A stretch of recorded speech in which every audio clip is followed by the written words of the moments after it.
make the ground shake.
I'm mad.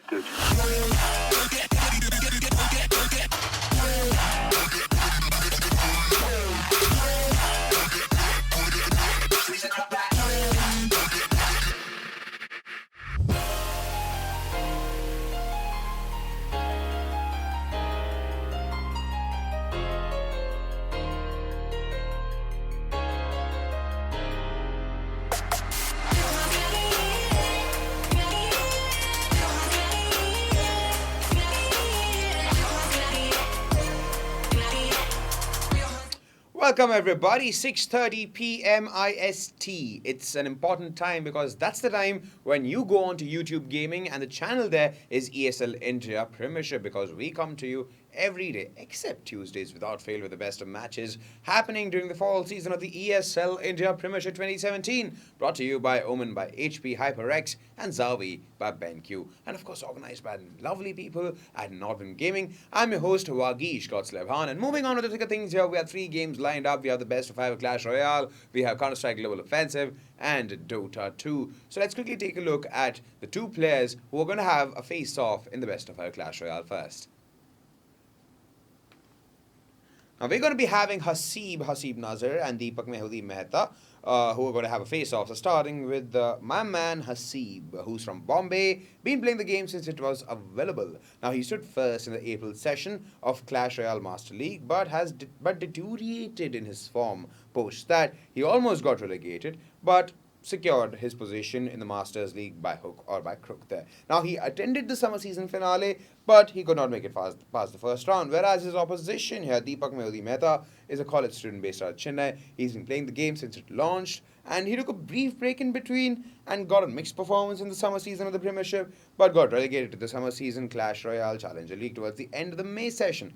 Strong performances helped him come back, and he finished 3rd in the July phase of the fall season Clash Royale of the Master League. Now, will Deepak Mehta continue that spark he had ignited back in the fall season's first session, or will Haseeb Nazar prevail? We'll find out soon.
Oops. Okay.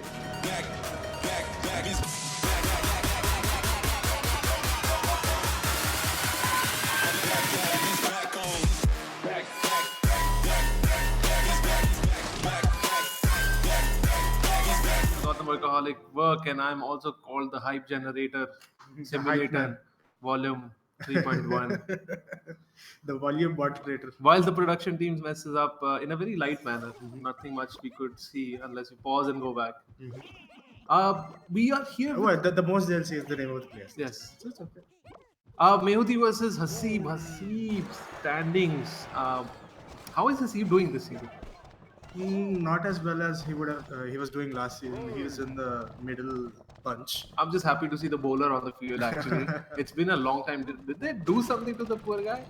Because clearly we've not been seeing around a lot. But this is one of my favorite things to see right now, because currently it's the same deck that I'm doing right now. Is the poison miner combo. It's a chip damage deck. But look at the on the left hand side. What does he have? He puts down the electro wizard to defend against the graveyard, and the Inferno Tower is completely distracted with these units on the ground. And guess what? A lot of firepower being thrown at the tower on the left of the sea. What do you think, Manoj? I think that tower's gonna go down pretty soon, even before we hit double zero. Yes, that tower down to 556 health. Well played coming out of Haseeb, because he knows that was a good play. Yesterday we were casting Mehudi's game, and he lost horribly. Yes, 3-0. Was it horrible? No, it's not horribly that he lost. So He the just first lost. game he lost pretty horribly. The second game he put up a pretty good fight. Third game was like he had the advantage in the second game, but somehow Arpan did manage to completely toss him out of the ring. Yes, sir. No, it was 8-bit Mukul. It my was bad. 8-bit Mukul, and he showed us some great gameplay yesterday. And now, Mehu, who's not won a single game in this tournament so far, is trying to get a single game up on the board there. And Inferno Tower completely distracted and bedazzled by all the units on the floor. Finally targeting the unit that's been causing some serious harassment. The bowler goes down. But remember, Tower had been hitting on the bowler for quite some time, also bringing it down to very low health. No, just please silent your phone. You blip. Okay. So it's funny to see the Inferno Tower trying to pick off the Skellies, right? It's like whack-a-mole, except the mole is always dead because there's a tower right beside you. It's pretty bad position to be in. Again, great placement on both the spell and the baby dragon. Baby dragon was able to steal that aggro first, while giving the graveyard time to take in, and even committed a poison on top of that. That's a lot of elixir committed there. And let's see if Haseeb can do some damage on the right hand side. He's always Mehuti always has units around to stop his push. Mehudi's been cycling very well. He is like, even though the baby dragon has been falling prey to the Inferno Tower, he's doing quite a bit of damage with his other units. Like, his poison did most of the damage, and there we go, 1-0 in favor of Mehudi right now. Yeah, Mehudi off to a great start. I think he deserves this victory because he's. Yeah, this is a pretty standard deck, sure, but so Haseeb is a pretty good player, and Mehudi's track record against Haseeb wasn't very good in the last couple of sessions and seasons. Yeah, that's true. But why don't we pull up the standings? Yeah, let's look at the standings if we can for now. See if our production team Oh, there you go. Production is amazing. Yes, amazing. Best production team in India, by the way, guys. And Ruben, you know what surprises me is the fact that Marin has not played a single game, and I am really missing the part where instead of calling him Marin, I call him Marin. Marin, golden. And as I was telling you earlier, Mehudi has not won a single game so far. He's had his first loss. Second loss we got to see yesterday against Mukul. And today is the day he can maybe look to grab that victory and at least be above Mrin. Because who hasn't played a game. Yeah, who's not played a single game. I don't even know what operations team is doing nowadays, because this doesn't look so good. Maybe I need to have a small chat with them. Because we are already on we're day 8 already, and we should be on halfway there. We've not even touched a quarter way there. So remember this matches column needs to be at 777. So right now they're at 2-2-2-1. Maybe we need to have a small chat with the ops team. They're in trouble. So yeah, game 2 has gone live. Mehudi versus Haseeb. Haseeb's back to using his golem deck, man. Haseeb. His legendary golem deck, which is pretty much one protect all. Or all protect one. It is an expensive, guys. By the way, if you don't know much about Clash Royale and you're just waiting here for the CS:GO to start, that big card that has got dropped in the top right corner, his name is Mr. Golem, Rock Golem to be. Is it Rock Golem? Just Golem. It's just Golem. Yes. Golem is there, and he is one angry unit and takes a lot of damage to bring him down. And he's a pretty strong tank too. Like not only does it require a lot of damage to bring him down, he when he dies, right, he explodes into two little golems, dealing like quite a bit of damage to all the area. And as you can see, a lot of units are hitting those golems, and now they've broken into smaller golems. See, look at that. The golem itself got barely 2 hits off on the tower, but when it explodes, right, it does quite a bit of damage, which is the result of why you see the HP going down. Yeah, so he is one of the most expensive units. There is another unit, of course, more expensive than this unit, But technically, that's 3 units. those are 3 units at a time. You get 3 musketeers for that. So Haseeb's basic push plan is that he pushes out with the golem in the back, and he if there's units being placed in front of it for defense, he uses the lightning strike to take it out. Just give me 1 second. So you're right in saying that, Gautam, and while you're contradict to your point. So nowadays, I find it better to use the golem to sort of tank a whole bunch of units and kill them with the explosive damage than use it to bring down a tower. Because for some reason, frankly, right now the meta favors that kind of gameplay. So having said that, Haseeb's golem plan doesn't look like it's working out really well. We'll still have to wait until the last minute of double elixir to properly see if some sort of change can be made. He does have an elixir character on the ground, but it's going down because Mehudi's baby dragon just went straight for it as soon as it got onto the board.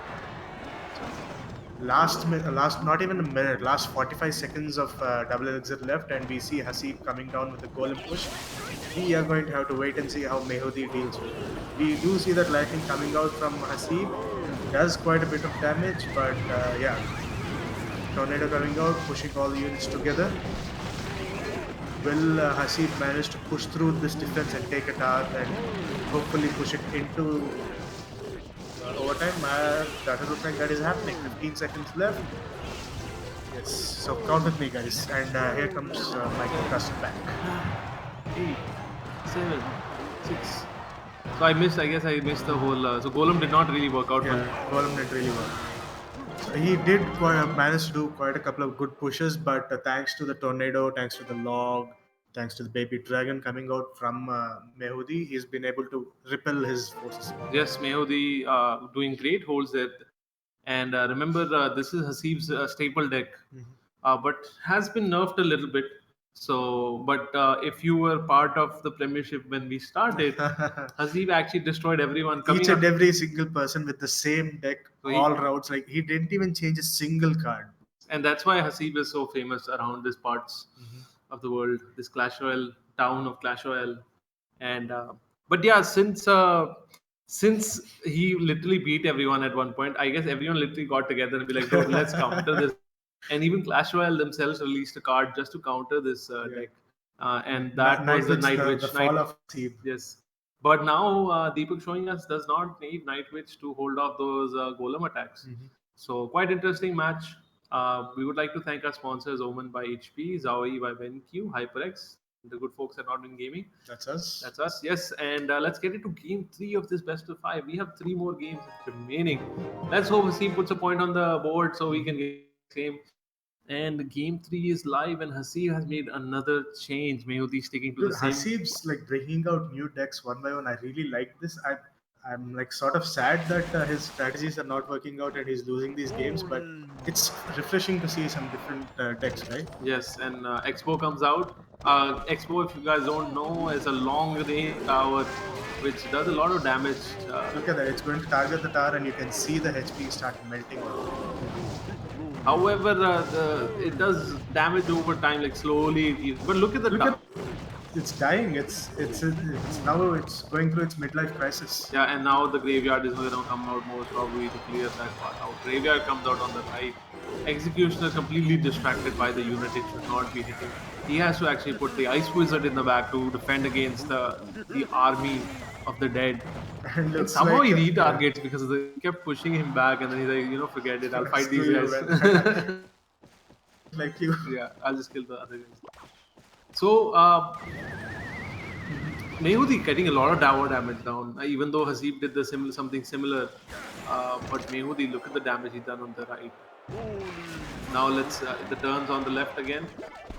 Will the rock actually hit the tower also? No, it doesn't. Tower is going ham, but he's hitting the wrong unit right now. It should be hitting the tower. Completely distracted, and the knight will be doing some damage to it. And look at the thing. How this is how you beat the Expo. You just putting cheap units in front of it. It'll keep retargeting them. And you really don't want it to target your tower because, as you saw in the first round, it brought it down to 1100 health. But it does look like Mehdi has lost his elixir lead trying to deal with the crossbow. Yes. I don't know. He couldn't rotate to his baby dragon fast enough or something, but Haseeb has managed to run through quite a bit of cards. Yes, he has. And now let's see if he drops down. Yes, he does drop down the next bow. And now, does the rock hit the bow? No, it doesn't. The rock is not hitting. Rock is the expo is hitting the bowler. And Poison coming out. poison defense. committed also, but look, 3 units being targeted by the poison. That's value poison right now, and not even a single hit on the tower. Not even a single hit on the tower. Even the firewall missed the tower, by the way. Yes, it did. This was a huge mistake. And by Haseeb. we see the tower on the right only has 89 HP left. It just needs a fart or a cool breeze to fall down. Hey, young audience. No, I'm kidding. I'm sorry, flatulence. Flatulence. No, this is not working out for Haseeb, and I can see this game ending very quickly. A poison dropped on the right will finish the game immediately. I think Mehu is just waiting for the clock to tick out, and then he's going to drop a poison on the right and finish the game. And look, the poison is already selected. He drops it down immediately. This is a good game coming out of Haseeb. This can be a 3-0 in favor of Mehudi. Great games we got to see here. Mehudi finally coming on the board with 1 win. And really sad day for Haseeb. He just couldn't figure his opponent out there. No, you're exactly right. Like he tried a few different decks, 3 different decks, right? Yeah. And he did manage to get some initial tower damage, but Mehdi just basically outplayed him. Completely outplayed there, Haseeb. We have high hopes from you. We do not expect a 3-0 loss coming out of Haseeb. And Haseeb, And if you're it's watching it's this, not just us, right? All 8 of the fastest placed. Come on, guys. 3-0 is an insult. yes. And please try to make it at least 3-1. Just one game. Yes, one more game, please. Minimum. Of course, we really appreciate the game, it going to game 5. So, which makes it quite interesting for us also. But this one-sided affair just, saddens us and really doesn't let us utilize the time that we have. But that is all the time we have today here. All 3 games are all 5 best of 5 series is done here with 3-0 victory in favor of Deepak Mehta, Mehuti Mehta. Congratulations to him. Finally got a map board. He has, Yeah. yes, now the lowest ranking guy is Marin. Marin, who is not Marin. Marin has not played a single game, so we need to have that chat with the ops team to figure that part out. But thank you so much, guys. This is the ESL India Premiership owned by HPs, outbeat by BenQ, HyperX, and the good folks at Nordic Gaming. That's us. And I am your Clash Royale caster, one of the best there is. Or the only there is. Yes, my name is Gautam Workaholic Virk, alongside with Manoj Super Gola. Yes. Who's actually dropped down from a Super XL to the Super because he lost a lot of weight lately. Guys, if you guys want to lose weight, try starvation. It works great. Yeah, it's simple maths, right? Yes. Expend more calories than you consume. Yeah. So that's it from us. Thank you so much, and enjoy Clash Royale and Dota 2 after that. Good night from us. Before we actually say good night, I'm going to say it's a CSGO match next, not a Clash Royale match. Did you say Clash Royale? Yes. CSGO, guys. CSGO coming up next. We are Clash Royale fanboys. Bye-bye. Bye-bye.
Definitely seems like Deepak Mehu, the Mehta's day here today. 3-0 victory over his opposition secures his ranking in the Masters League to slightly better figures. Well, everybody joining us just about now on the YouTube gaming channel of ESL Premiership, I welcome you all. This has been brought together by Omen by HP, HyperX, and Zawi by BenQ, and organized by Norton Gaming. Now we have a Counter-Strike Global Offensive game in the offing, so let's quickly take a look at both the teams here. We have an Entity Gaming versus Eternal Esports match. So let's know a bit about these two teams here.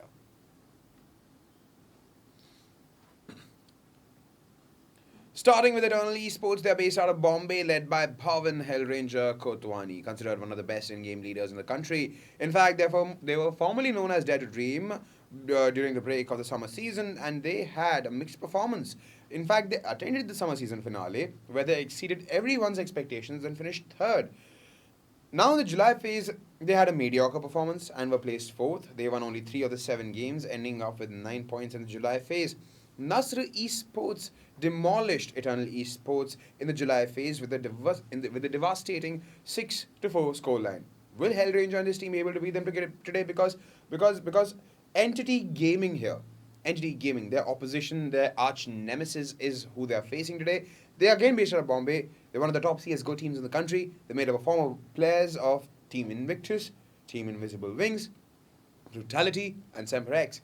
Now, the team was quite consistent in the summer season, and they've managed to finish first in the June online session. They attended the finale and were quite dominant. Unfortunately, they had to settle for a second place finish because Nasr Esports happened to them. And they had a significant roster change because the main player Sai has been benched for a major part of the season because of his carpal tunnel syndrome injury. Ishpreet Hunter Singh has been brought in from Semper X to play in his place, who is a very talented player and a perfect substitute for Sai, considering his offense skills are literally legendary, just like Sai. So will Entity Gaming prevail, or will Eternal Esports rule the roost? We'll find out soon.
to another day, another dollar, another game. And it's going to be Entity Esports facing off against Eternal Esports. Right now, on paper, the two best teams in the country. Although I would still give Entity Esports the edge, because at least recently, the last LAN that we saw both these teams play at it was Entity, who reached the finals, and Excali opening things up with a sweet little tap, a love tap on the head of Hellranger. And he has a very good inkling it's going to be a squeaky play. When you get a guy over in mains like that, it's usually a tell that it might most probably be players coming in from Squeaky. And Excali holding the line, tapping away, finds Antidote, looking for more. Excali finally runs out of bullets, but he's done the damage. Shabby is trapped in the corner. He's been spotted out by Ace. Aramitros will, however, get the bomb down in the meantime, and a duke is happening, but Hunter is not able to get the kill, but he finally does manage to recover and lands it, and Shabby, trapped in a corner, picks up a USP, but he will be taken down while trying to go for the reload. So Entity Esports winning a very convincing round. Excali starting things off with a bang. 3 headshots, 3 kills. And that is going to be the first round going the way. And going the way of Entity Esports. Entity. Such a nice name. It's fun to pronounce as well. Fun times. Ace, A-Star, both going for the UMPs, M4s on the rest of the players. A little curious. Eternal Esports, they probably might be... Are they expecting a force buy? Well, just curious, because Eternal Esports are a team who really do like, going for full ecos. At least on the second round. Especially after getting the bomb down. The Deagles, just one Deagle, P250s all around. They're going to be going for the early buy the next round. And for now, it's a round that Entity should be looking to win without losing any players here. Ribby, flashbang, primed and ready. Is an interesting bug, right? Whenever we switch to the player, it's like he's always priming the nade or the flashbang. Lying in wait. Here comes the flashes. Ribby is going to get himself a free kill. Finds one, looking for more. Should get the third kill as well. Great spray from Ribby. Completely destroys all the 3 players who are waiting outside of B mains. And now Shabby is trying to be sneaky. He needs to at least get a consolation kill here, as Antidote is in a very rough spot indeed. Ace is going to find him. Excali is going to find Shabby. And that's got to be the round. A very straightforward round from Entity. Barely taking any damage whatsoever. As Eternal Esports going to be going for the buy. AK-47s.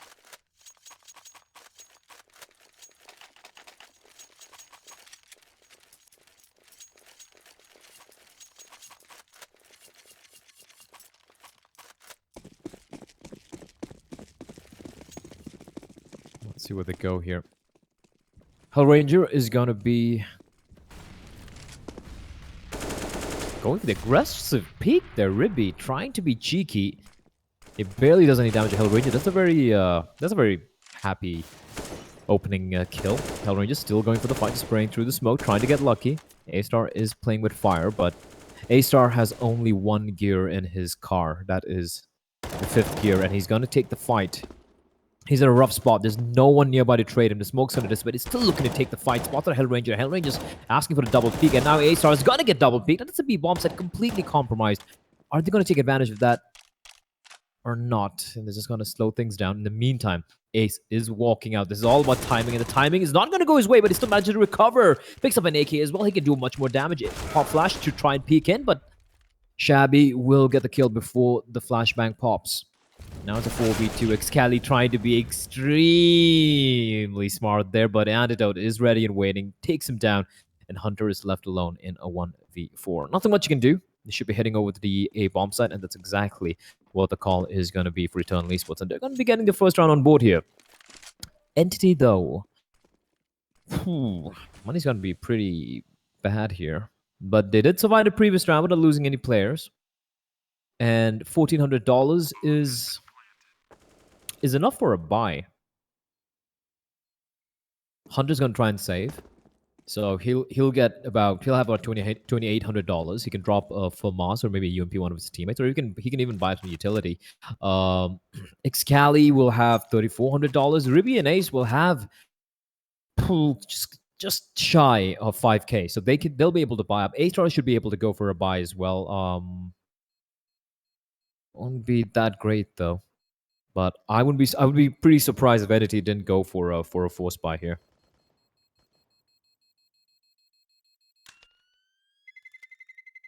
So Hunter will hold on to his M4, and that's going to come in handy.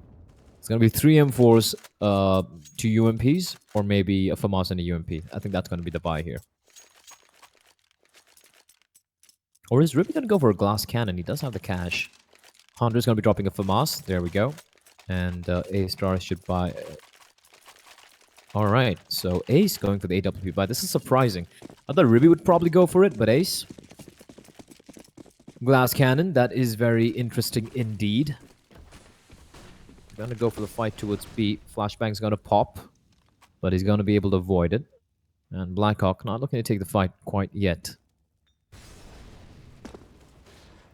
Ace holding it pretty tight angle as Antidote's going to get the first kill, finds Hunter. Ace spots out a player, immediately falls back, doesn't even bother taking the fight because now he knows the players are coming in from vents as well. He's trapped, but this is a perfect flashback. What a beautiful flashback from Ace, and Ribby takes advantage of it. Gets 2 kills. Ace still holding with the AWP. He's not known to play with the AWP, but he is an extremely versatile player. At one point, the best player the country had to offer. And still, even now, I think he is one of the better players that we have in the country. A-Star and Ace holding towards a B bomb side, and pretty smart from Eternal Esports, slowing things down. Amaterasu is kind of low in health as well, playing it passively, safe. Waiting for a rotation to come in from mid. 44 seconds. Where is the play gonna be? This is they're running down the time here. Nice. I think he's got the right read. The op's making its way towards CD Truck. The players are slowly coming in from highway. 28 seconds. They're cutting it very close. And who's there apart from Excali? And he spots out a player. Nade's going to sail in. Amatros is going to be done and dusted here. Oh no, he does survive. Barely takes any damage instead. It's going to be Hell Rage. He's going to take a chunk of damage. Great incendiary from Excali to just keep them at bay. They need to cross on over, but Excali, he's just mowing them down. But he just finds 1 kill before it gets taken on. Ace, he's going to miss a shot. The aim pitch is going to come in. It's going to come down to A-Star. He's going to get the kill, but the bomb doesn't have time to get planted. Yes, it does. It's Blackhawk versus A-Star. 1v1. Blackhawk, he's got a flashback to work with. And A-Star with the kit, so he's got time. He's got some time. But Blackhawk has... He knows where A-Star was. And A-Star slowly sneaking in. Blackhawk's on pure around the corner. Clutches it out for his team. That was a little scary. But Eternal Esports, they get a second round on board. And Anti-Esports will be forced to go for an eco.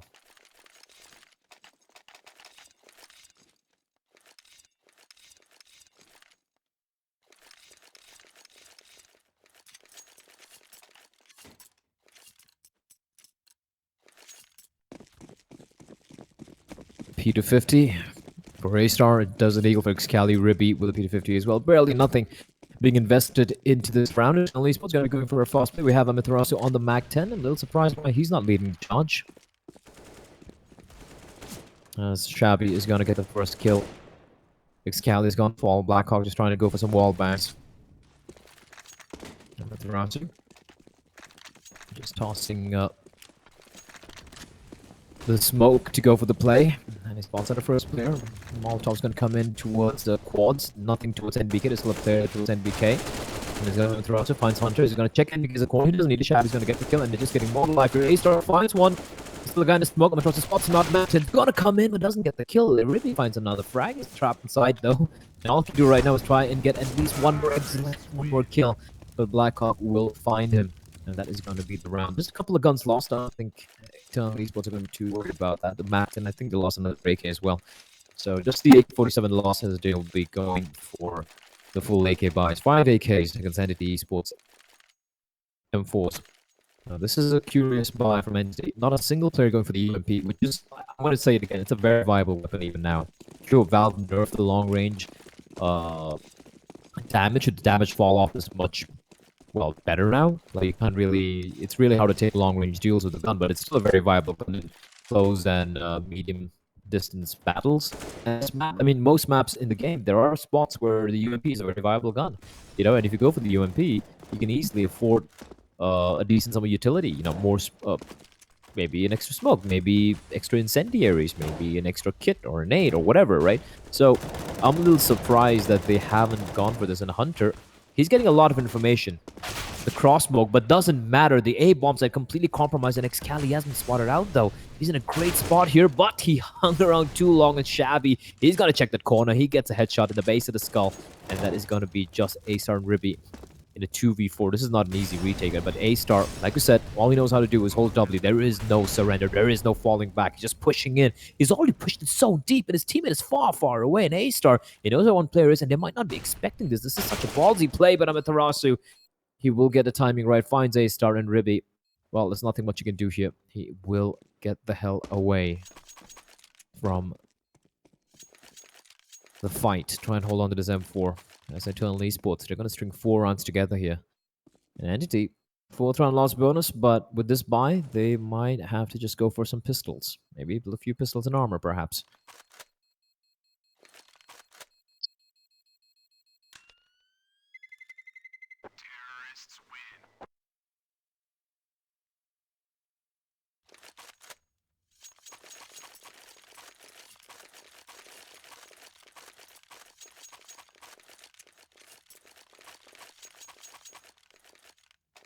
There we go. Might be seeing a few pistols, though.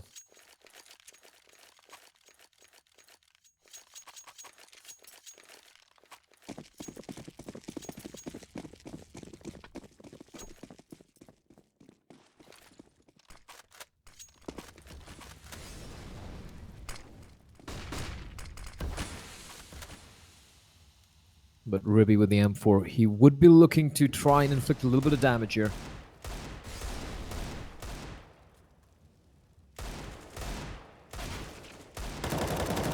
Completely whiffs that. He should have got that kill. Ribby should have got that kill, but he will still manage to make up for it. Gets the kill onto Hellranger. He's not trapped in the corner. He can find Shabby, but Shabby's not budging from there. And Ribby doesn't have a nade or anything to kind of like force himself out. And Shabby, he might just make his escape. Nope. Antidote's going to take him down. Antidote, what are you doing? And Ribby is still inflicting a little bit more damage. We have Hunter as well playing on top of the smoke. Just spraying through the smoke, hoping to get lucky. But the bomb is planted at the A bomb site. But they are inflicting a little bit of damage here. And Ribby gonna be boosting up Mr. Hunter, who will pick up the AK-47, but the timing is gonna work on Attitude, reading it perfectly. Gets the frag. They're still floating around behind team mid. As Ribby is trying to keep this M4 alive. Antidote looking around for the hunt.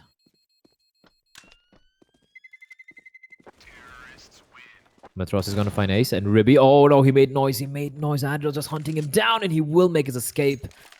So he survives with the M4, and that's going to be, of course, a little bit extra bonus money for him, but the rest of the team, they're going to go for the buy. Ribby, what's he going to do? I think they're debating whether to buy an AWP or not, and that's exactly what Excali is going to do. He is going to be wielding the big green gun. The Pug God. The Indian Pug God.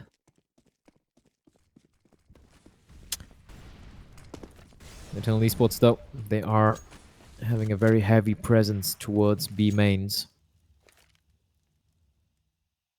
They've won 5 rounds in a row here. Shabby just lining up that incendiary, and A-Star, he's gonna be in a ball of pain, double incendiaries, but still A-Star going for the spray somehow. He gets a kill and does a ton of damage onto Antidote, making it hurt as Antidote just pushing in, but Hunter is going to get killed from above, from heaven. He's not been smoked off, he's not been molotoved off, and he's going to be falling back. They are paranoid, it might be a fake, but Eternal Esports, they are committing. Or are they? Ace just still going for some wall bangs. But Shabby has been counter boosted out of vents. They're slowing things down a tad bit here. The bomb is still in the hands of Blackhawk, who is in checkers.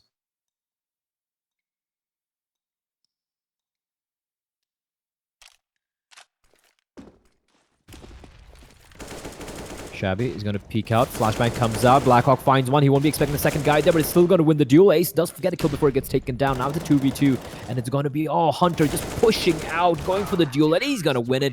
That was a very ballsy play from Hunter, but he timed it to perfection, picking up 3 kills at round. There's going to be Entity finally getting on board after quite a while. 3 rounds for them. But the money is looking very, very good indeed for Eternal Esports. They're going to be able to go for a very happy buy. Entity, 3 guys lose their lives. That means money will be a bit shaky.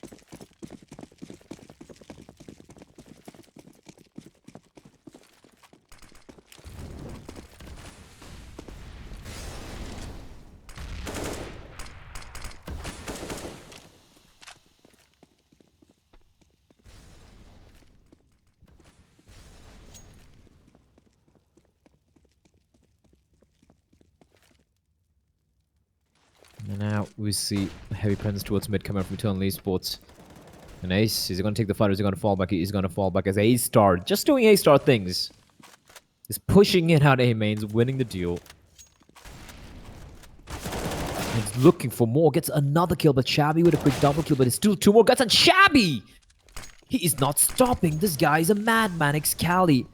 At the back of the side, he's all alone. I don't think they know where he is, so he can try and play this, but the bomb, is he going to prevent it from getting planted? Yes, he does. Headshot onto Blackhawk with the AWP. That's a little sloppy from Eternal Esports. Although they wouldn't be probably expecting 4 guys towards A. His Ruby's going to find Shabby, and now it's all on Amaterasu, who's going to appear on the corner, spots out a player. Nade's going to sail in, does a bit of damage, but Ruby might not be expecting Amaterasu to sneak in from CD spawn. Amaterasu, he's in a great spot here. Spots out Ruby. He knows where he is. He's trapped in the corner. It's a great flashbang. Excali making his way towards Forklift. He should know where Amaterasu is. It peeks around the corner. Not able to land a shot, though. And I don't think Amaterasu knows it's Ribby, but he's going to find Ribby. Now he should know where Excali is.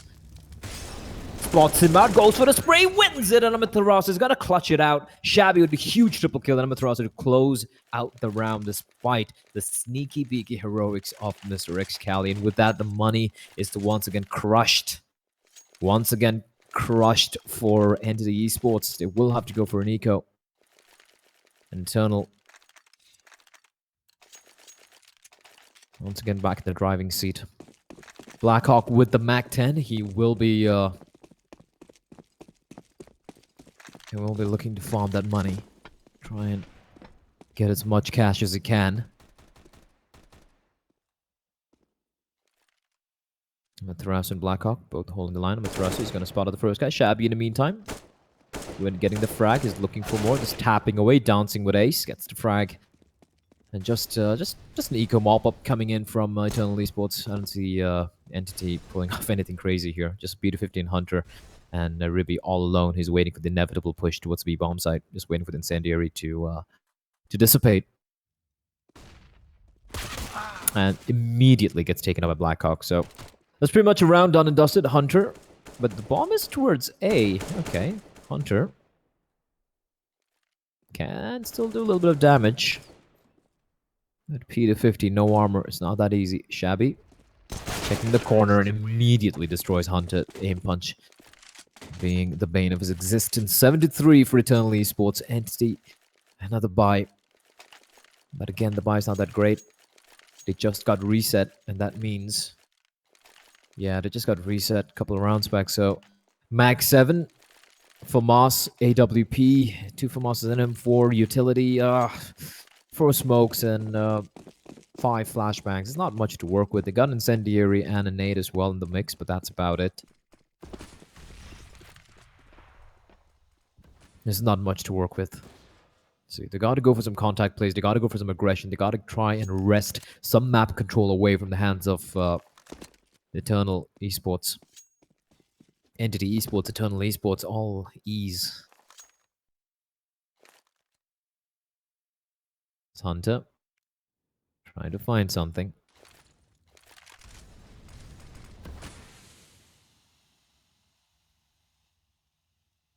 It's all about timing. If Amaterasu opens his door, they're kind of pincered. Their attention's going to be diverted, but there's no one nearby to help him out. Or are they going to continue to aggress is the question? No, they're just going to hold back. Amaterasu opening the door, that's a tell. Now they notice a player there, Hunter. He's got to spear in, goes for the shot, manages to tag him, but doesn't get the kill though. And Amaterasu going in for the hunt. Hunter will, however, survive, wins the duel. In the meantime, look at where Excali is. He's in a great position. Blackhawk should be careful. He makes rounds of a few bullets, falls back, and that's Excali aggressing in. He knows it. He can just completely destroy whatever play they have in mind. Smoke from his teammate. Is he going to push out further is the question. As 30 seconds on the clock, Eternal Esports have taken a sweet time. They need to go for a play here. As Ace is going to find Hell Ranger in the meantime. And things have gone from bad to worse to really, really, really bad. They are running in towards a B bomb site here. But look at the players coming in. They know it's a B play. Xcal has already pushed out. Flashbang's going to come out. But what is this? Antidote on Blackhawk out of nowhere. Quick kills. And it's going to be Ace who's been smoked off as well. It's all going to come down to Excali. He's going to get the first kill, but the bomb's going to get planted. Now it's all on Antidote. He's going to find one. He's all alone here. Can he clutch this one out? Finds another one. There's another guy coming around from headshot. I don't think Antidote knows this and he's sneaking around. But Hunter, he's got an AWP as well. And he's going to come in around the corner. Antidote's going to spot him out. Spots him and gets the shot right in the butthole. That is going to be the round for Entity. That was nuts. 2v5. In coming down to 1v1, that was just absolutely insane. And Hunter, his heart must have been in his mouth that round. They survive, but the problem is, again, just one guy stays alive, and that is definitely gonna hurt their money. Now, here's the thing. Are they gonna get reset again economically?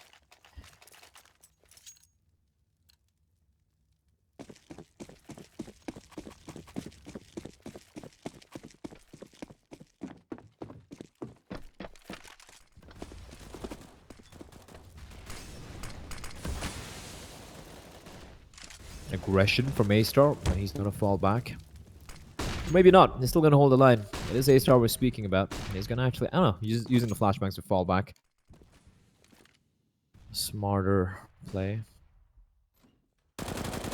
Scally. He's gonna be calling for backup. Ribby just spraying through the smoke, hoping to get lucky. Not able to find anyone. Here comes the execute, and they're gonna be all in the site. Wait, what? 3 guys in the side. There's a wall of smokes, and Ribby is going to be coming on top of the E-box. He's been spotted out. Goes for the spray. Just able to find, well, nothing, in fact, as it's all going to come down to Hunter. In quads with AWP. He is trapped, and there's a 3v2. And it's going to be Antidote who's going to get the kill. 1 man remaining alive. A-Star. And there's 1 man you would want to rely on to clutch out a 1v3 like this. It's A-Star, but this is very rough indeed. Antidote in such a great position. And A-Star, he has an inkling, but he's got to check all the corners. Then it's going to be Antidote who's going to pick up the kill. 2 huge kills for him. Almost a team ace. Except for Amaterasu not able to get a kill. And that is going to be the round. Going the way of Eternal Esports. An Entity, their money is again broken. Every time they win a round, the money gets reset. That's got to be heartbreaking.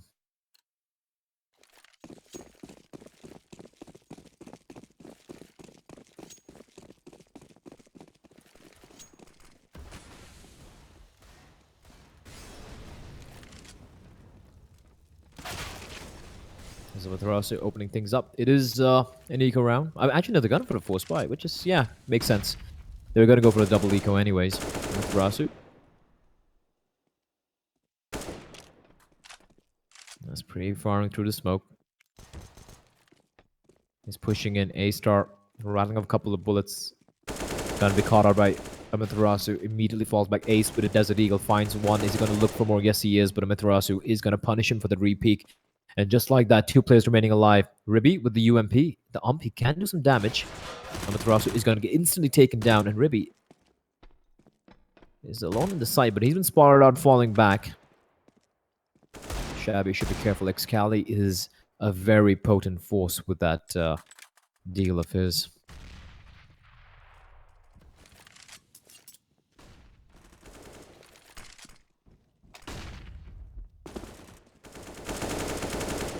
Goes for the spray, gets the kill on the Blackhawk. All of a sudden, this is looking very possible, but Hellranger's like, alright then.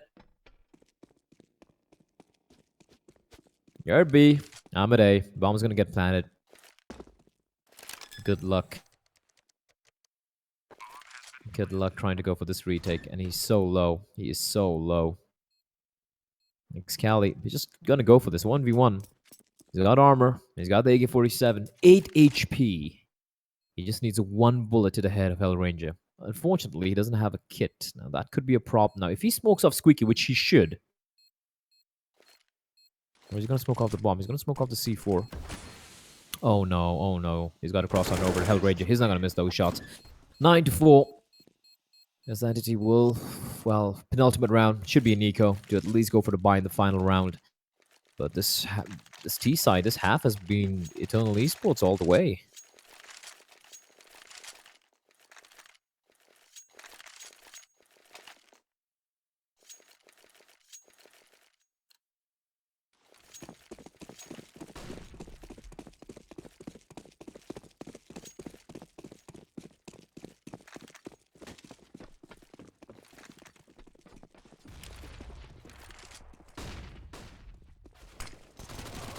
Ace being very calm, but Blackhawk's like, oh, hello there.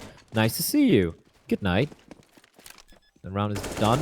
Hellranger, quick trade. Ruby's gonna fall. One guy left alive. A-Star is playing. Was lying in wait. Blackhawk was not gonna be expecting him, but he will still win the duel. Mac 10 in armor against no armor, and a P250 is gonna be the Mac 10 9 times out of 10. Final round coming in off the first half. And Entity Esports have only 4 rounds to show for it for themselves, and that's not good at all.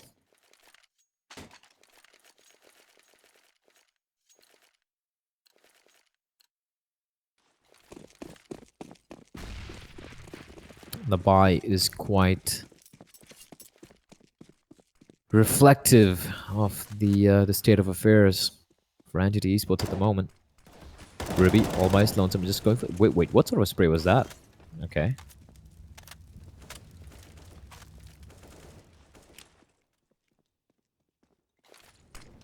It's all about timing. Flashbang is good, but he blinds himself.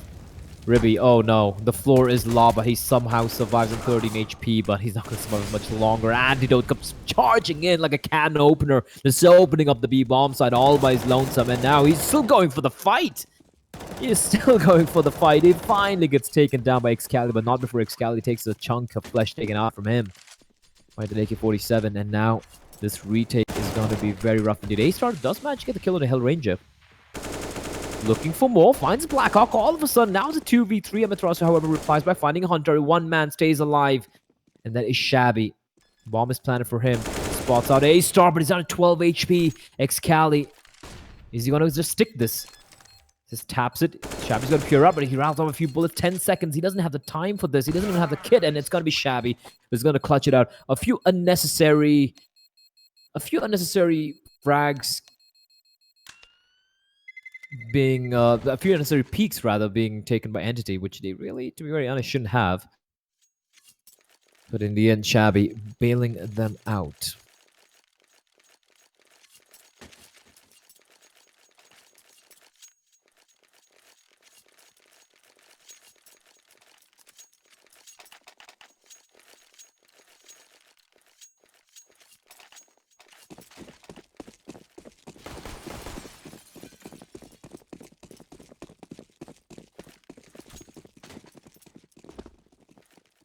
Do see a couple of smokes on Ace and Hunter.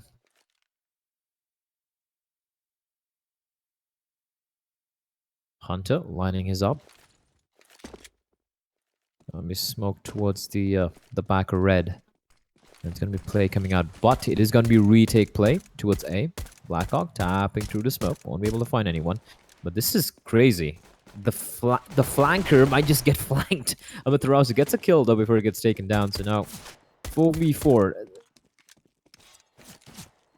Kit on Blackhawk. Smoke for A mains. Incendiary in the hands of Hellranger, which he should be tossing in right now towards the back of the site. And they're going to come charging out, and Blackhawk's going to find Ribby. This retake is just brutal. Methodical, brutal. It's still with the player. Hellranger, where's he even looking? Finally manages to recover and gets ace, but that was a methodical retake. So just letting you guys know, I mean, if you guys want to know how to go for a retake, if you want to play a retake setup over on Cash, just take a look at this round. That was pretty clinical, that was well thought out, and The buy was good as well. I've seen many teams go for retake plays on the pistol round, the CD side on cash, but they keep screwing it up because they don't have utility. You need an incendiary, you need a smoke, you need a kit to go for retake. I've seen CTs go for 5 sets of armor and USPs and like, yeah, we're going to be retaking A with, pistols. Yeah, and I'm like, all right, good luck there, buddy. That was just clinical from Eternal Esports. They have come to play and they're looking extremely solid right now. They're hitting the shots as well. And Entity, all that star power, not quite working out. Although Ace has the 1 AK. They've gone for the force buy. Try and potentially catch Eternal Esports off guard, but they got 2 FAMASs. They got the M4 and Hellranger. And they have the UMP and an MP9, all right. Blackhawk. The run and gun.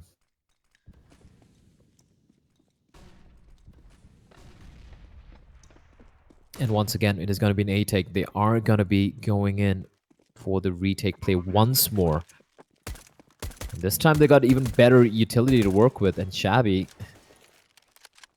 very cheeky with the USP, waiting for the incendiaries to pour in. Oh no, that's not going to help out a retake. Hunter's going to get the first kill. This retake's not that great though. Antidote going for the spray. Hunter's going to find 2. Finally gets taken down by Blackhawk, who's going to switch over to the FAMAS. Goes for a spray. Not able to recover in time though, but this is very rough indeed. Now a 2v2. Excali and Ribby. They're going to tap the bomb. Is Amaterasu. They're going for the spray, and Ribby does get the kill. It's all Amaterasu here against Mr. Excali, who's sneaking in from behind, but it doesn't eagle. Takes a sweet time and rounds off a shot to the head, and that is going to be Entity Esports winning a force by a round they really needed to win, and they managed to pull it off. And it all came about because of a couple of missed smokes or incendiaries from Eternal. That could have been a much more better retake. The idea was sound, but the execution was a little sloppy. A little sloppy.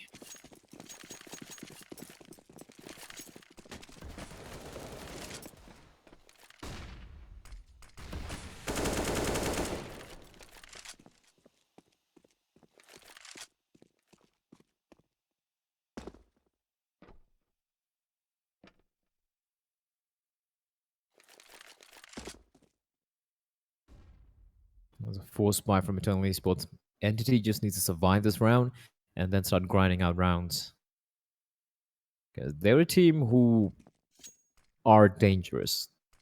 Sure, they might not be able to beat Nasser Esports, aka Risky.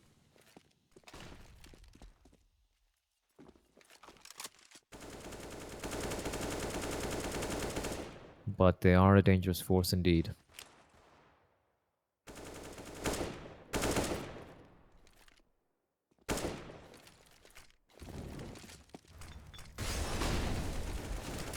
Smoke's raining in. Amaterasu, an antidote. Staying put over towards Forklift. That 5-7 is deadly at that range. He's still staying alive. Finally, Hunter's going to get a kill. Excali chimes in a frag for himself as well. But Blackhawk's in the side with an MP9 of his. He finds 1, but runs out of pull. He finds 2, in fact. That's a lot of damage being dealt out. And Shabby with the deagle, holding the line. Won't be able to get the kill, though. Hunter will end him. Triple kill for Mr. Hunter. And I don't think they know where Hellranger's sneaking in from. Hellranger trying to be very cheeky, but now his position has been compromised. He's still taking the fight, but Hunter is going to pick up the quad kill off the round, and that is going to be round number 6 for Entity. They survived the scare, and now they will be forced to go for an eco. Entity still half the number of rounds that Eternal Esports possesses, but it is Counter-Strike. It is and it is Entity Esports. They are a dangerous team.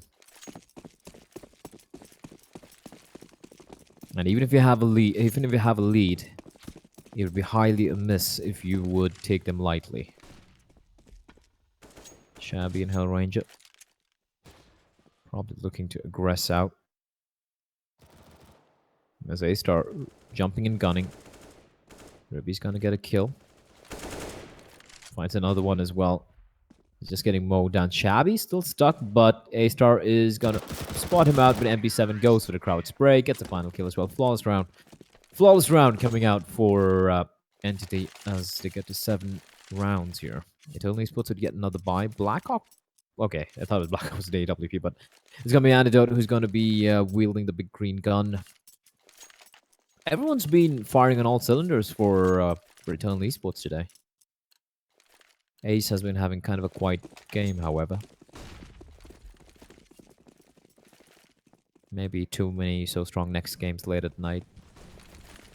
Lack of sleep. Lack of sleep. A-Star. Tossing in some incendiaries towards B. Single-handedly just floating around, but Antidote is going to get the first kill. Does a smart thing. Immediately falls back. Still out in the open, though, as Ace has pushed up towards white box.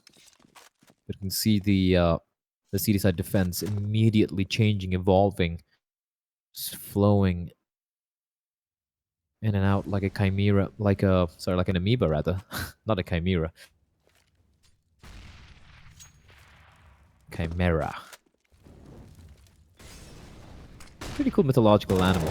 Shabby, not able to take advantage of it. He's going to be spotted out. Ooh, barely stays alive though, and he's going to be taken down here. He's not going to survive for much more longer. And now Hellranger in the sight, smokes himself off.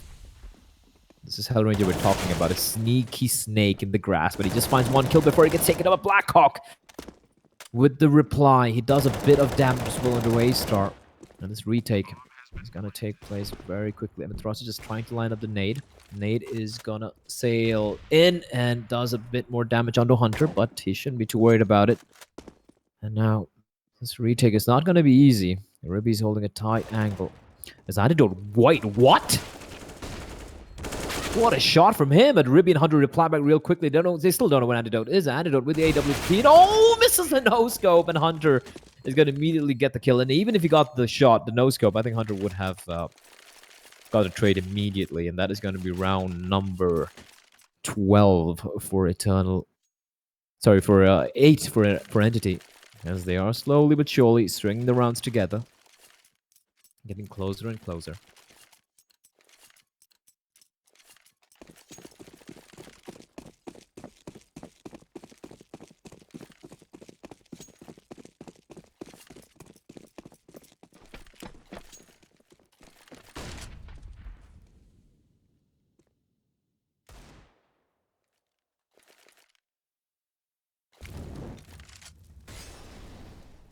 Another pistol round. As Ace is going to just push in. He finds one. Looking for more. Just tapping away, dancing around the white box. Is going to do a bit of damage. Just getting, you know, just a little bit of damage being dealt by Ace. But it is going to be the round pretty much done and dusted. As Entity get to round number 9. Just 3 rounds shy of trying things of Eternal Esports. As this comeback definitely seems like a reality now. Shabby taking a sweet time to land the shot, but not able to make it count. 5 rounds in a row for Entity Esports. Eternal, they haven't been able to win a single round apart from the pistol round. On the CT side, they are looking a little shaky here. And the dual up setup comes out. Now, this is something very infamous about Eternal Esports.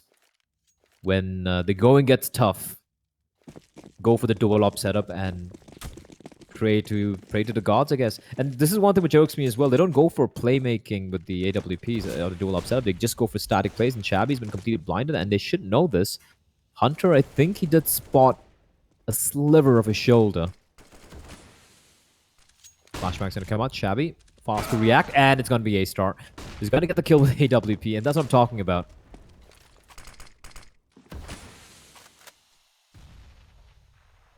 Passive plays, but Hellranger, the nade M4 combo, finds A-Star. He's going to reposition himself towards headshot, and he should be careful here. Hunter is late. They're ready and waiting, and Hellranger going for the spray. Gets the kill. And just like that, it is all on Excali in a 1v4. He's got everything to work with, but Antidote's going to shut him down. The dual op setup actually works out. Will they salvage the op in time? Yes, they do. Blackhawk does pick it up for his teammate, Shabby. He's going to get a scrubby pause on it. 13 rounds for Eternal as they finally win the first buy round. But Entity have managed to string a few rounds together, so the money is not that bad. It can still go for another buy even if they do lose this one. And Hunter once again wheeling the op. Pretty keenly contested game so far, to be honest.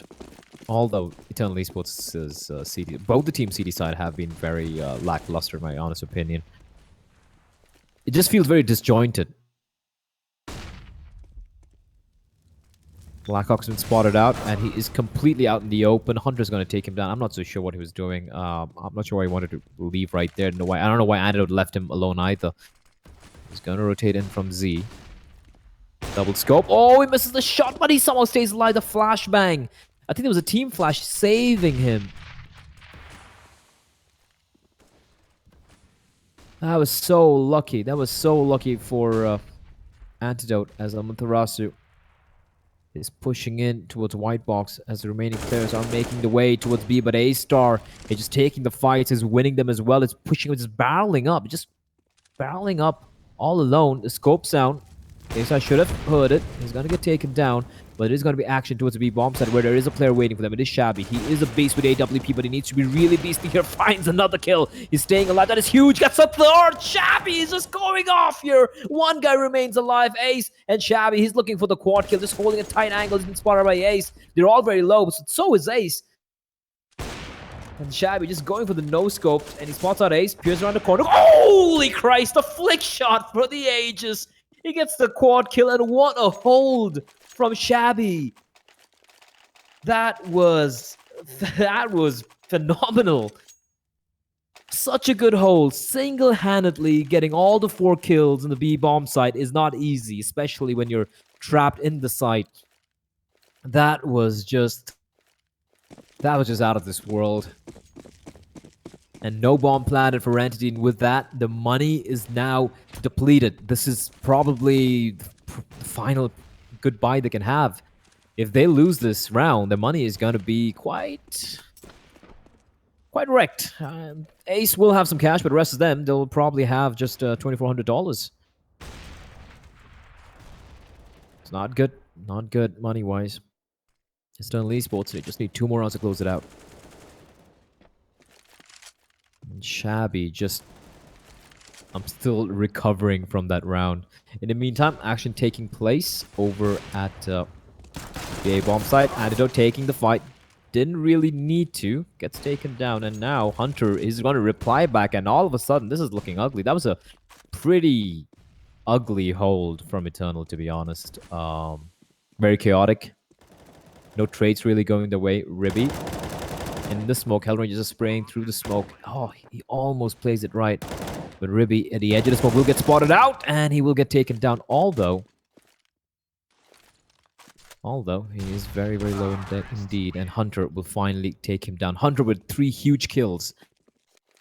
3 huge kills. And 2 with the op. And he's been doing a lot of work for this team. By the way, he's the guy who came in to stand in for a Psy.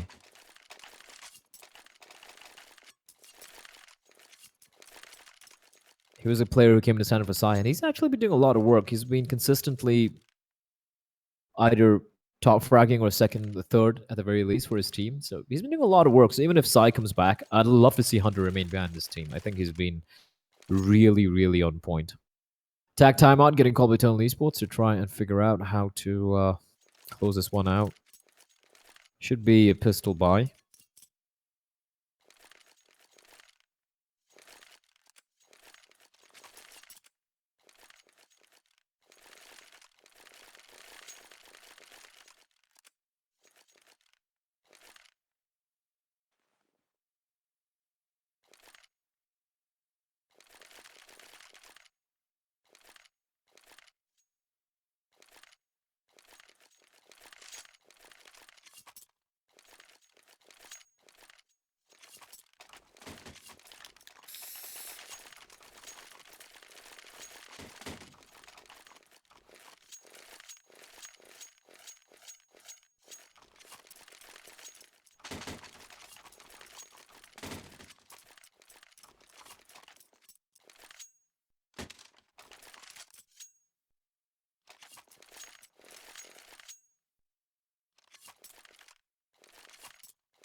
Hunter. Once more with the op. They have a full buy. The Galil on Ribby. And Eternal Esports just going to go for the pistols. Just try and do as much damage as they can. Because right now, even though Entity have won this round, money's still bad. And they would be looking to try and keep all the guns, or at least majority of the players alive in this round. For Eternal, I'm curious to see what they do here. They did take the timeout. I'm just never a fan of teams going for an eco round, just going for just pistols and playing default. I mean, Why? Why we want to play default? It's so hard to hold the sites with using default positions with just with pistols and no utility, nothing.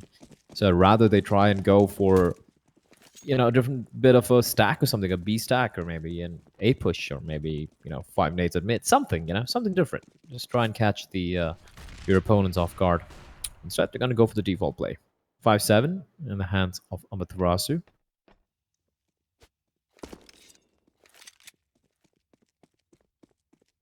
Blackhawk with the P to 50. Just trying to feel out something, but it is going to be A-Star with the wall bang. Oh, the timing, an A-Star. Spots out the player.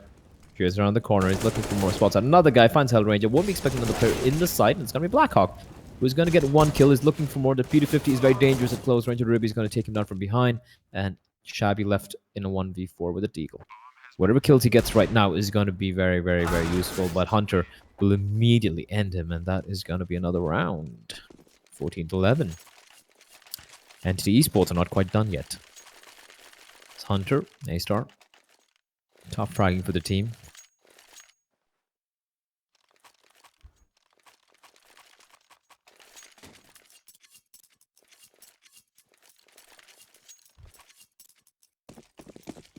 Excali has been uncharacteristically a little quiet this game. I mean, 13 frags still nothing to be scoffed at, but this is Mr. Excali we're talking about. Never mind. He's having a rough day. He's having a rough day, guys. that flash is just... He's having a rough day. It's one of those days, but nothing goes right. And you're like, what is life? Antidote is completely blind. Going to be taken down. This is just a great usage of flashbangs. Although, Hellranger finds a kill, but quick trade comes in for Hunter. Hunter's just been on point with his trades. Excali, what? Through the smoke, through the flames, he finds a kill. And with that, the round is again done and dusted. As Entity will get a 12 rounds. Eternal Esports will still have to wait.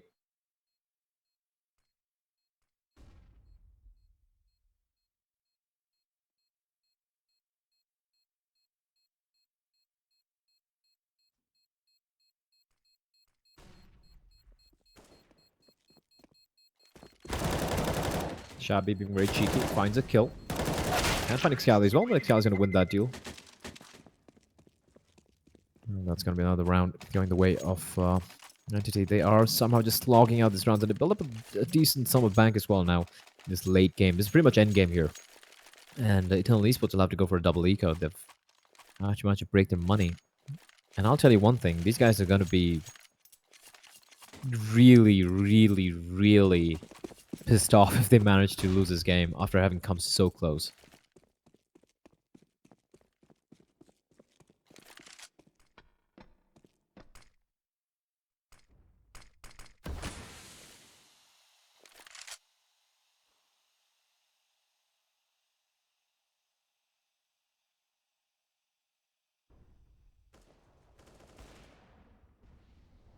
Full A-stack aggression from Amaterasu, but he is kind of trapped here. He's still going to looking for the fight, but Ribby, double team with his teammate, they're still aggressing out. Might have expecting him to play there, and they're trying to get at least one kill. Now Shabby hugging the wall. Oh no, Ribby's going to be ready and waiting, and last guy remaining alive is Blackhawk. But to be honest, nothing he can do here. The side is completely clear. He's been spotted out, and he does get a kill on a Ribby. Constellation frag, but that is about it. The round is done and dusted.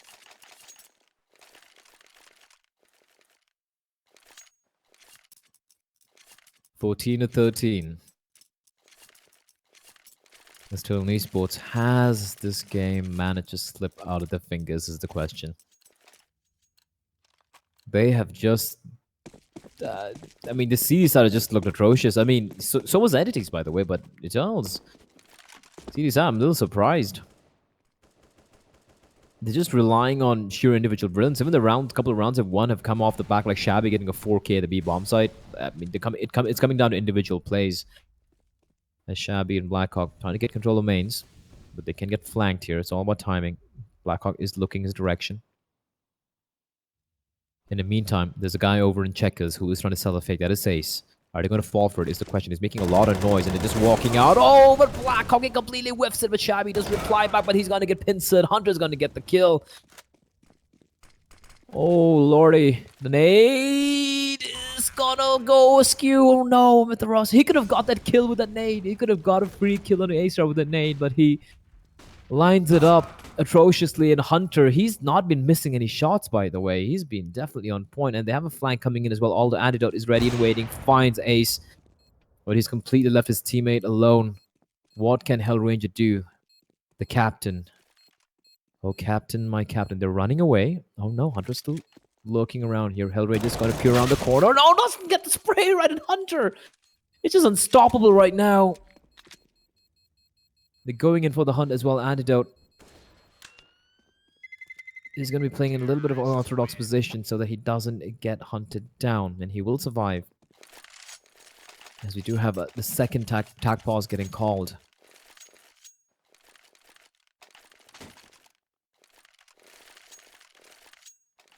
14 all. This is nightmare territory for Eternal Esports. They are on max loss bonus, but CD side max loss bonus still means you still can't afford whatever you'd want to. You have to compromise. Either go for FAMAS's UMP's utility, or if you want to go for the M4, you're going to have no utility. You just have Kevlar, which is okay, I guess, against AKs and AWPs, but still, I mean, you're not going to have anything. So Hellranger is just taking a timeout to try and talk things through and figure out what they're going to do here. They've just been playing default every single time they have the guns. Every single time. And they're just falling for these... I wouldn't even call them fakes. It's just basic pincer plays from Entity. And they're not even coming in through mid, by the way. They're getting pincer from Squeaky and mains. Just not able to hold on to the sites. They're not playing the double team. They're not going for the buddy system either. They're just getting picked off one by one. Just going for individual fights. Not really using their... And the counter nades have been pretty much non-existent for Eternal Esports. They haven't used the nades or flashbangs or whatever they've had properly. They've just to prevent a push or to, you know, kind of keep the T's at bay. And this could come and bite them in the back here. 14 all. As the Eternal Esports are going to be going for a very light bite. Pistols, some armor. They will be trying to play for overtime because it seems like they've given up all hope in this round. They still have the AWP in the hands of Antidote, which he should be trying to keep this in play for the next round as well, because they will have enough cash to go for a full-fledged buy in the final round of regulation time, because about $2,400 an average on everyone, and with $3,400 coming in for the next round, that's enough money to go for whatever buy they want. The question is, what do they do with these guns and flashbacks? They seem lost, to be very honest. They don't seem to know how to get any map control. There's no mid control. There's no proper A mains control. Even if they push in towards mains, there's like they get pincered, right? And it just looks like a very sloppy CD side, to be very honest. From both the teams, again, from both the teams. Entity showing a lot of grit to grind out these rounds. And credit where it's due, man. Like, Hunter has been hitting some nutty shots. He's been on point. So many impact frags, like multiple double kills and whatnot. Again, mid control rested by Entity. This is what I'm talking about. They're getting so much map control. As Hunter is going to get the first kill, he's going to find Antidote, was trying to be cheeky, pushing out from B mains. He's going to draw two CTs to make their way towards B. Actually, Shabby playing towards mid, but you can see that the defense is very thin and Shabby. Wait, what? Gets the kill. It gets immediately traded. Now Hellranger with the 5-7. The AWP is too far away for him to pick up. And he's got to go big. I've seen him pull off some nutty stuff with the 5-7s, but, well, timing is not his friend. It is his enemy. Excali will get the kill. Blackhawk will get destroyed. One guy remaining alive. It's going to be Amaterasu. There's nothing he can do. And that is going to be the round. That is going to be the round going the way of Entity Esports. Can you believe it? They were 11-4 down. 11-4. And now they're 15-14. They are map and match point. Just... both the teams, out of 29 rounds, these two teams have won a combined total of 7 rounds. No one knows how to play CD side cash in India. No one. They have pretty good T sides, by the way. Don't get me wrong. So the T side, they execute the way to play the buddy system and stuff. It's pretty good. Pretty good stuff. but they just don't know how to play the CD side. And I just don't know, like, how hard is it? This might... Well, Matrasa does survive. Just the bullets just whizzing past him. He survives! Here we go. Final round of regulation time. Can Entity Esports push it to overtime? Or will Entity just close this one out is the question. Ribby with the AWP. With the AVP. There's an AK lying on the ground as well. He's going to probably take a shot and then fall back and swap over at 3 AWPs! On the T side of Cash. There are AKs on the floor. Oh, Ribby almost times it right. They should be swapping out for the AKs when they go for the mid-round play. But again, if you look at Eternal Esports, again, the dual op setup, and once again, passive hold. They have no control of the map. They have no control of mid. They have no control of mains, no control of Squeaky, no control of B mains, nothing. Except Shabby's walking out, though. Speaking of B mains, he is actually walking out, but he's all alone, getting some information, which should allow Amaterasu to rotate all the way over towards A. But if he gets taken down, if he misses a shot,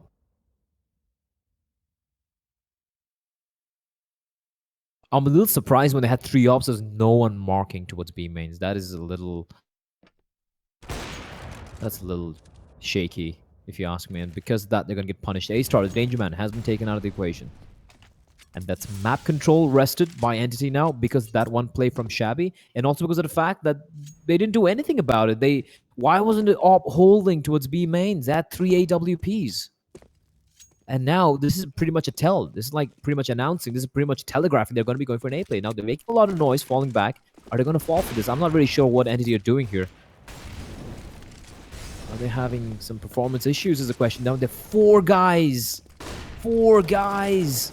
But Excali is still going to get the opening kill. Amaterasu is going to burn a guy alive, but it's going to be Hunter who's going to miss the shot. Oh, Rim misses another one. Hellranger, how is he alive? Hunter is looking the wrong way. Peter 50 is going to come out. He's going to get the kill. This is complete utter chaos. He's all alone. 1v3, and it is going to be overtime. Shabby's going to end him. And oh my word, what is going on? Eternal Esports, they finally win the round, but Entity, what were they doing after such a good comeback? So many holes in that T side in the last round, not marking B mates, A-Star getting taken down for free. Indecision? I don't even know what was that a fake or what that was towards Squeaky, and just complete utter chaos. And overtime it is. Boys and girls, the El Clasico of Indian Counter-Strike.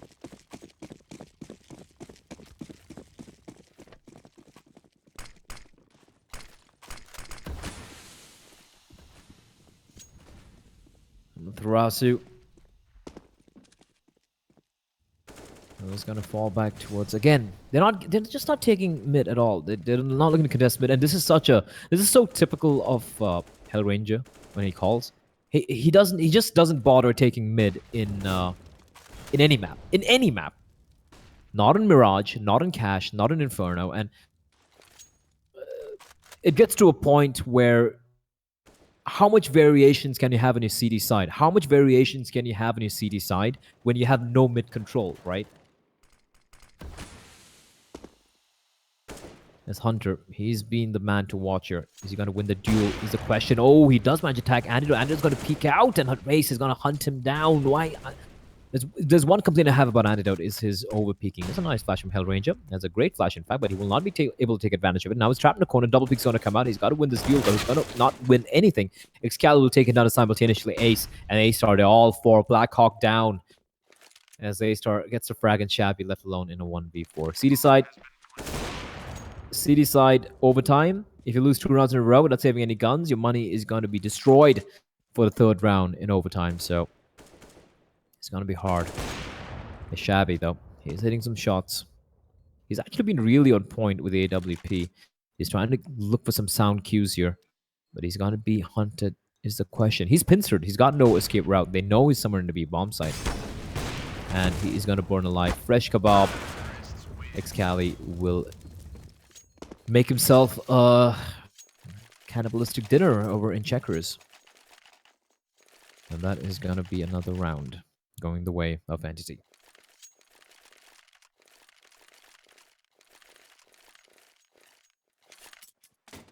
If Eternal lose, again, they're gone for the dual op setup. If they lose this round, the money's gone. The money is gone if they lose this one. Antidote and Shabby.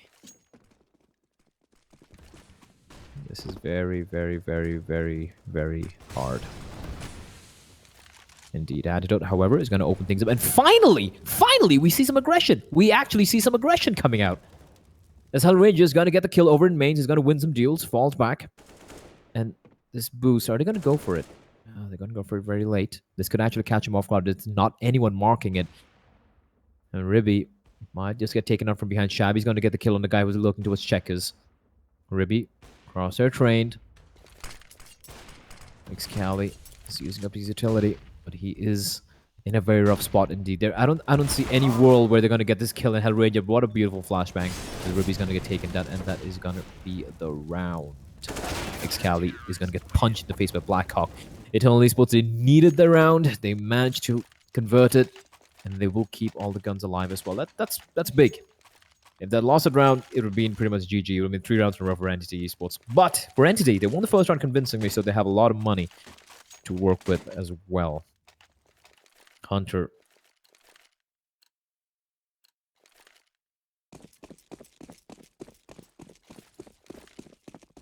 Antidote and Blackhawk. Blackhawk, all right. The timing.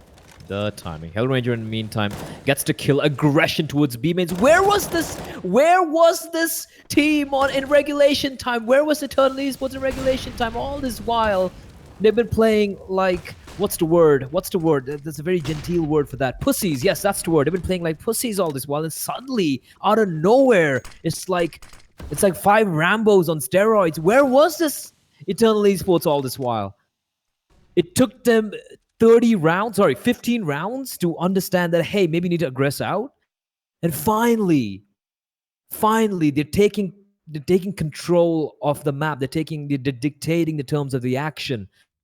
This took them so long, though. Matherazzi finds A-Star out in the middle of nowhere now. It's all on Hunter. Now, he's been the MVP for me for an Entity. However,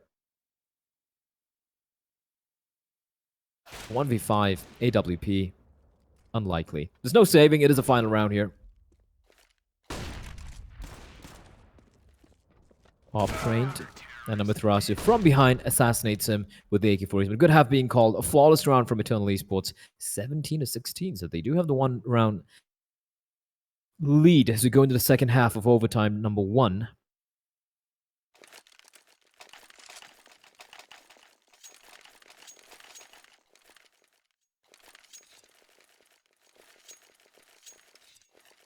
The advantage of Eternal Esports, their T side has been solid. And with the 1 round lead they have, they can try and close out. They need to win 2 rounds now. There are 3 rounds in the second half. Okay, for those of you who don't know how overtime works, it's 3 rounds. It's 3 rounds apiece. 3 rounds on the CT side, 3 rounds on the T side. First team to win 4 rounds wins. First team to reach 19 rounds wins the game. So Eternal Esports, they need 2 rounds in a row. Entity, they need to win all 3 rounds to win this. And if it's 18 all, it's going to be overtime number 2. Nate sailing in. Does a bit of damage. But I don't think Hellranger and Metros are going to be too worried about it. And Entity. Mid-round aggression. I likey. Me likey. Ace. Walks in. But Antidote is ready and waiting. The flashbang just off by a fraction of a second. And he gets punished for it. He's going to get taken down. Hunter with the op is trying to at least get the trade. He's got to cross her in the right position. But he's going to land some nasty flick shot. He should be able to get the first kill. Yes, he does. Amatros is going to fall. That's a good trade. 4v4. The smokes are raining in towards A. But look at this pincer coming in from Squeaky. They're wrapping up a lot of bullets as well. And this is complete chaos. Flashbangs going off everywhere. But they are pincered in the side. Hunter spots out a player. He should win this duel. And he's going to take the shot. Misses the shot, however. His time is not looking good here. But what was that? A-Star just comes running and gunning, and all of a sudden everyone's dead. What just happened? 5 kills. Excali even takes on Hunter. He's like, I'm just going for this. And The scores are tied once more. That was just... I don't even know what happened. Everyone just died. Everyone just died. In like... I don't even know. Attack pause. By the way, Eternal Esports are the only team to have taken tap pause. Sorry, the only team to have taken the tactical timeout.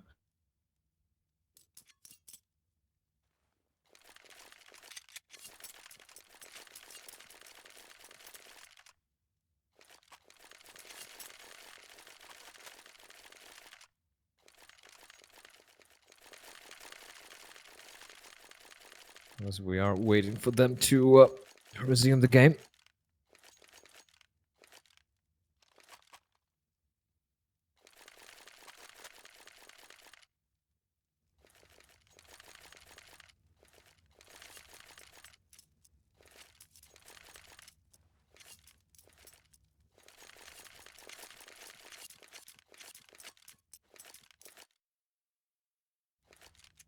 I'm just curious.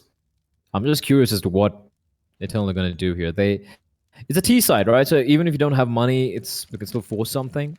But 17 all is still... It's still very tight.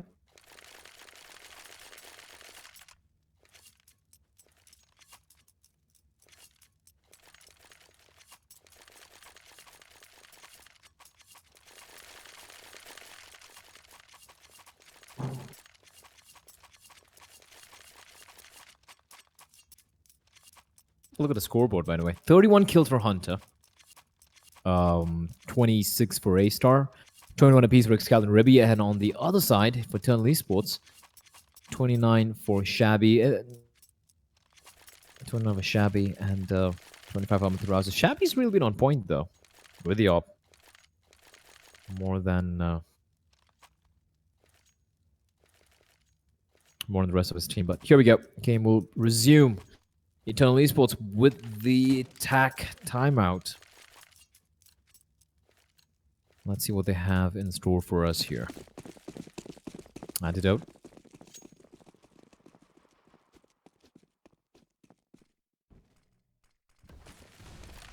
Cheeky.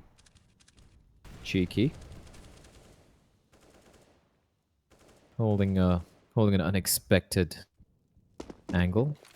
But unfortunately for him, there is no aggression. So here's the thing I've noticed about both the teams on the CD side is how they only go for aggression on the CD side, like when they go for map control, only when the cards are against them, only when they're at a disadvantage. They don't go for it when they are in control. They don't go for the map control when they're in control of the game. I don't get that. I mean, this map is based off map control. You know, getting mid, getting A main, getting something, you know. And when you don't do that, I mean, when you don't have map control, I mean, it's just annoying. I mean, it's really hard indeed. Smokes raining in, great incendiary from Excali, just keeping them at base. Smokes are gonna bloom, smokes everywhere, smokes galore, but there are two guys on the side. It is Ace. It is Excali, a double incendiary, as they have to force their way in. But this is such great utility usage from the CDs, and Excali holding the line with the spray, and Shabby actually gets a team kill as well. Excali looking for more, but it's finally going to get taken down. But Amatros is so very low. Antidote with a quick frag of for himself as well as Rebby gets taken down. They're just falling apart here. As Hunter and A-Star left in a 2v3, they're going to be going for this. Hunter just holding the line, waiting for Antidote to peek out. Flashback's going to pop. And the bomb is going to get planted as A-Star is slowly sneaking his way in. Making a lot of noise. Antidote, he's got to go for the shot. He misses it. And A-Star, he's going to get the shot in. He's looking for more. A-Star and Hunter, they got to go for this. Hunter still holding the line with AWP. Doesn't know there's a guy there. He goes for the wallbang. He misses it though, and it's going to be Amaterasu somehow still alive. Oh, he gets the kill as well. Amaterasu claiming to catch this one out. A-Star and 20 HP. Amaterasu on 9, 1v1. The bomb is ticking away, and Amaterasu just playing the bomb. A-Star, he doesn't have time though. He's got to stick it. 4 seconds. He's sticking it. 1 second. Is he going to pull this one off? No, he's not. Amaterasu will finally get the kill. Jesus Christ almighty. What are these rounds? Someone hold me. 18 rounds for Eternal Esports. An entity.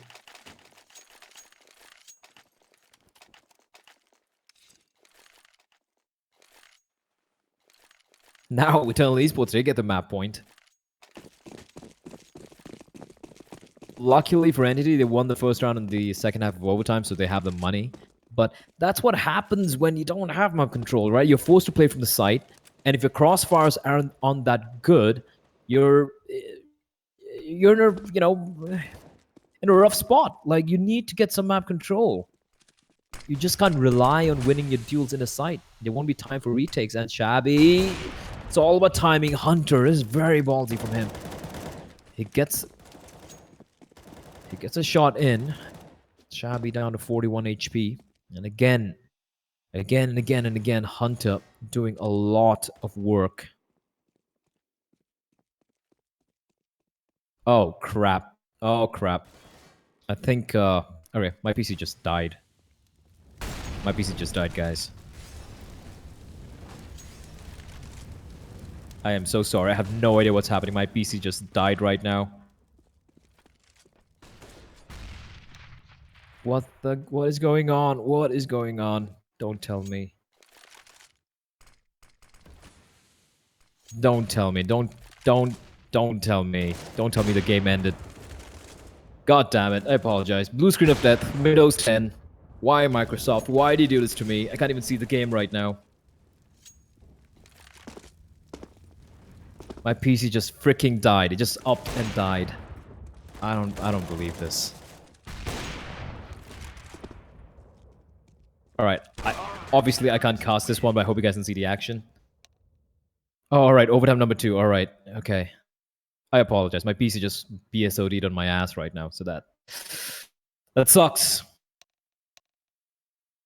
For those of you probably wondering, like, what's going on, I'm casting from the Slow Song Studios, but the production is happening in the ESL India offices in Gurgaon, so that's there.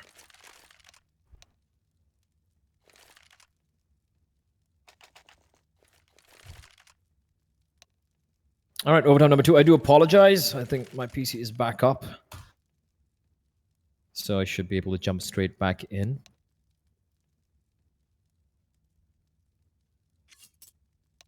I hate Microsoft sometimes.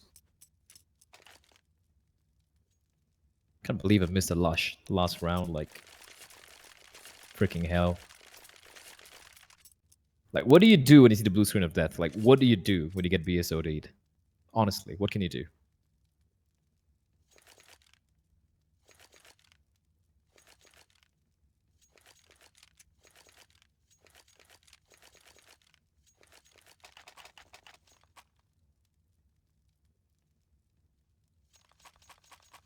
OT number 2. Fun times, fun times. Starting on my game. Thank God for SSDs.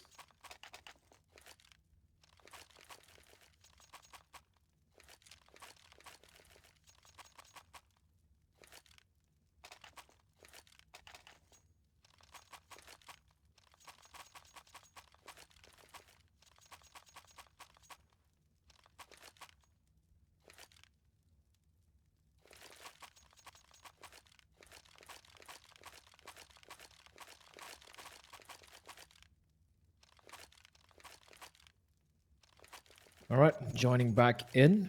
Hopefully it shouldn't take much longer. I think the admins paused the game as well.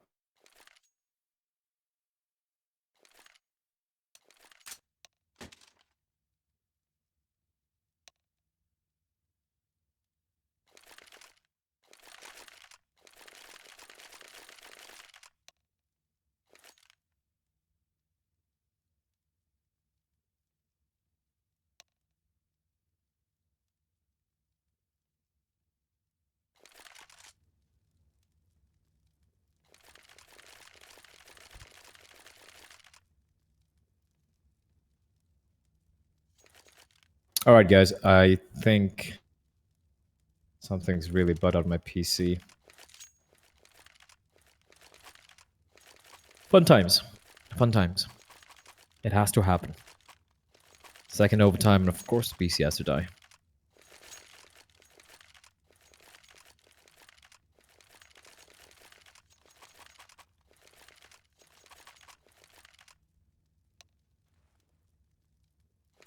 Ah, finally. All right. Jumping in straight into the game. For some reason, my how do you pronounce it? The tilde key, tilde key. The console key wasn't working. But I'm able to join in now, so should be able to resume with the game real quickly. Just need to get into the server, execute a couple of commands, and I should be ready to go again. Apologies. I do apologize.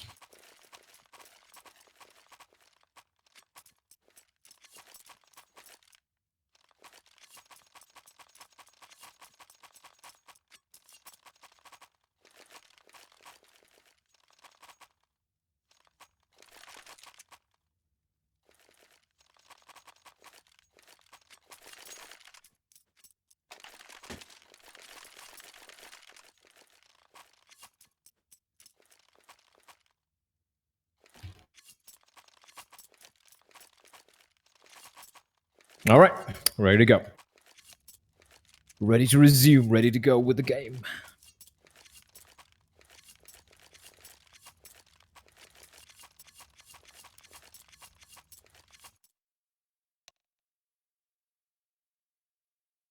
And we should hopefully be able to see my POV as well. There we go, we're ready to go. Let's go, let's go, let's go, let's go.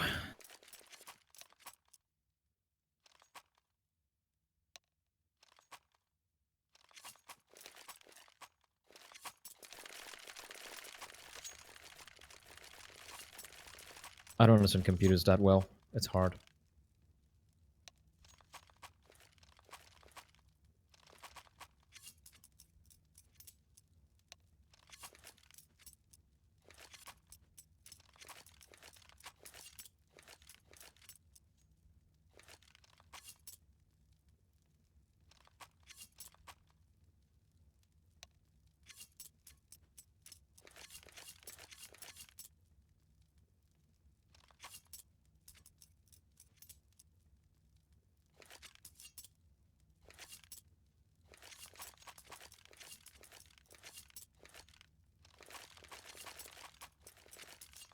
All right. Not so sure why we're still not live yet. All right, looks like we're just waiting on Eternal Esports. Second overtime, though. All right. All right. All right. We do have a game in our hands.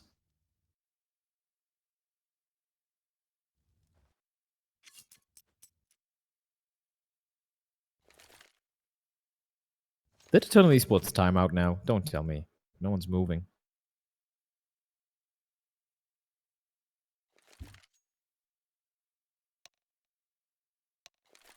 Yep. All right. You're ready to go.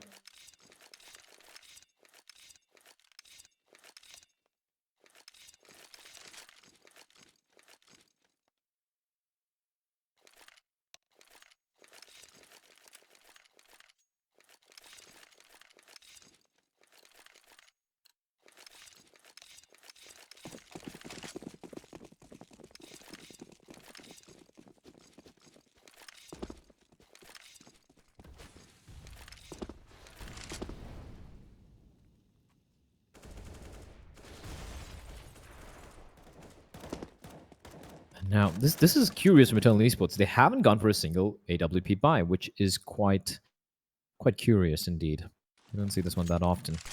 I'm gonna throw Haseeb with an interesting flashbang that made no sense whatsoever. That was strange. But I do enjoy the fact that the Entity are finally starting to go for a little bit of aggression, a little bit of map control, trying to take mid, keeping Ace towards events. Ready to rotate out towards B if Hunter doesn't need any help. And Hunter's been on point, man. Like, Hunter's been hitting some real good shots. And not just about the shots, it's about how impactful he has been as a player in this game. Now, if you open up the, if you open up this match page and So Strong after the game is done, I'm sure you'll see that Hunter might have the highest impact rating. You can just look at his all impact tracks as well. Ace has got to go big here. He's looking the wrong way. Oh, no, we expected a flashbang. And he gets taken down. The late mid-aggression from Eternal Esports working out and just barreling up towards CD spawn. A-Star, he won't be expecting this. There are players behind him as well, but he's in the smoke. He's in the smoke. They might not be expecting him as he charges up, but he's going to get taken down. Excali finds one. And this was just a masterclass play coming out from Eternal Esports. Excali comes charging in like a madman. How did he get that kill? 13 HP. Doesn't matter. Still gets a frag. Now it's retake time. Excali and Ribby.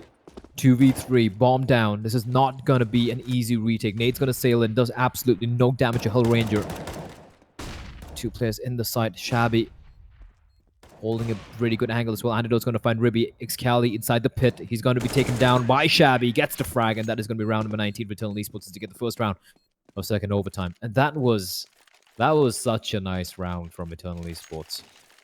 That was such a nice round from Eternal Esports. 40 seconds. Go for the mid control. Just push in.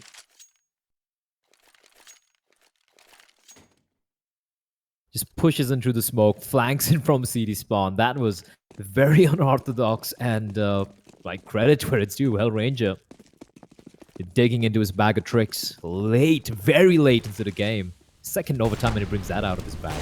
And Antidote, okay, that smooth flick shot finds Ace. And Ace has been having a rough game so far. He's been quite neutered. Very neutered, in fact. 37 rounds, and he's on only 13 kills.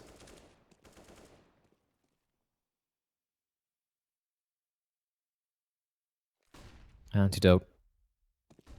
Holding a very tight angle. He's going to be flashed out. Going to flashback for himself as well. Hunter takes a shot, falls back, and Antidote gets himself in a good position, but he's holding a very wide angle. Won't be expecting another player there, and he's going to get taken on Excali.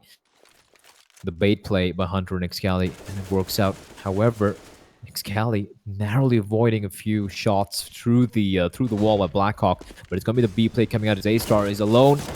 Tagged. He's just going for the pre-fires. He's trying to find a Mitarasu as well. And A-Star just coming alive here on his B-bomb side. He's looking for more. He's holding the line. Does a bit more damage as well on the Hell Ranger. He's going to be taken up by Ribby. He's going to leave it all down to Blackhawk. Left alone now in a 1v4.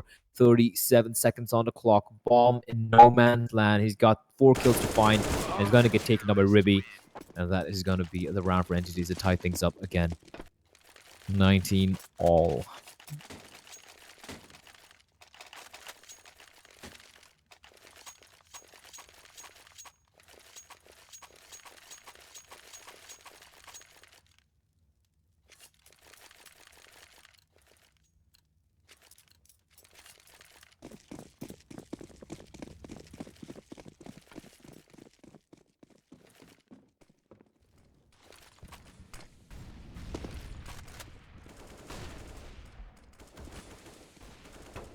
A-Star, all alone.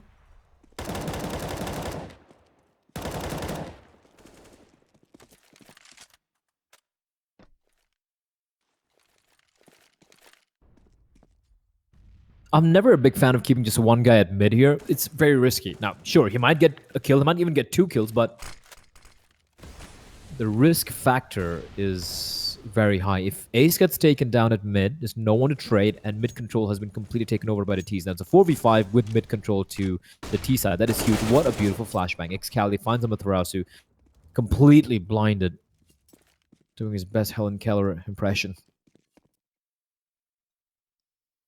5v4. Hell Ranger already tagged down to 45 HP as well. Eternal Esports looking a bit shaky here. Cross smokes over at mid. I'll flash out. Hell, just clearing out the angles. He's not going to find anyone. He's going to push in through the smoke as well. Very ballsy from him. Luckily for him, there's no one over at mid. Although, Excali with an AK. He can take heads. But he has managed... He's actually allowed... He's allowed Hell Ranger to sneak his way in. Hell Ranger's going to get himself a free kill. Pushes in as well. Will he make his way inside? Yes, he will. Now, there are 2 guys in the B bombs at Ribby and A-Star. But 13 seconds! There's no time! There's no time! 7 seconds. They got to get the bomb down, and somehow they all die! What? But the bomb is down, and Hunter, he's won the round! Oh my word! What was that round? What was that round?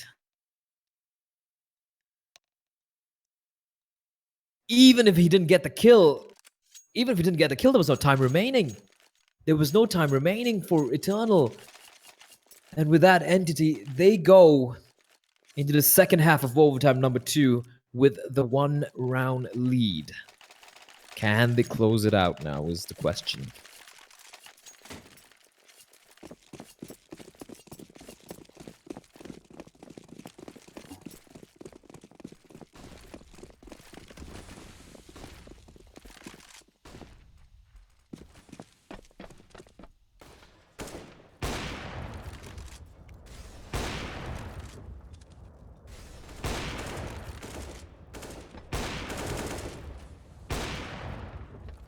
Dual up setup. Didn't play for Eternal Esports as Antidote's actually walked in quite deep towards Sunroom. That's map control. That is map control. But if Excali drops into his checkers, this could be rough. This could be rough. Excali still holding the line.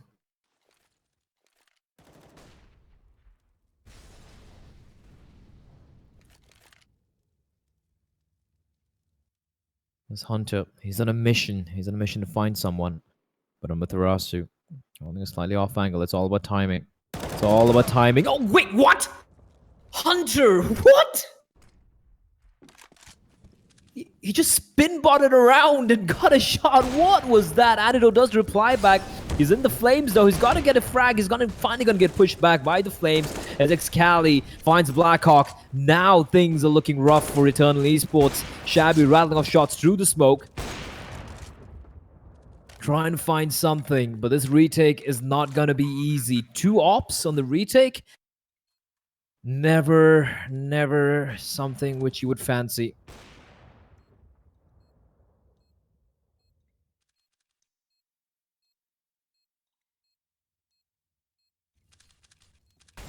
And shout out to production. I think Tap's still on. Guys, production, please.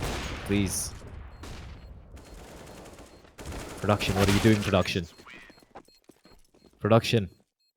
The chat's dying. Production. Tap production. Production. Hello.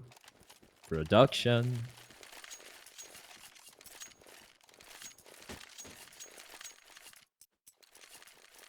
All right, guys, just giving a shout out. I don't control the tab. That's the production crew. It's not my control, not my fault. Don't blame me. I'm sorry.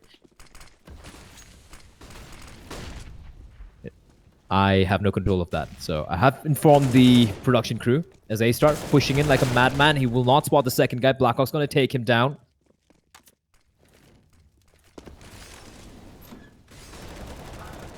Amaterasu is going to get the kill onto Excali. This is Chaos. He's a 3v3. They can just close this out now. 1 more round remaining with the 2 guys in the bomb side. It's going to be Shabby and Blackhawk. They got to go big here. Blackhawk making his way towards quads. He's got to go big here. Flashbang is not going to work on Antidote. Is going to be left alone in a 1v2. He's going to find a killer to Ribby, but needs to find another one. Gets another one. It's all on Antidote here, and he clutches it out. What is life?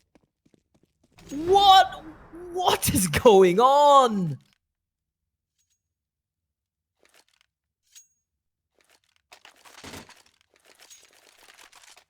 Antidote. Jesus Christ almighty.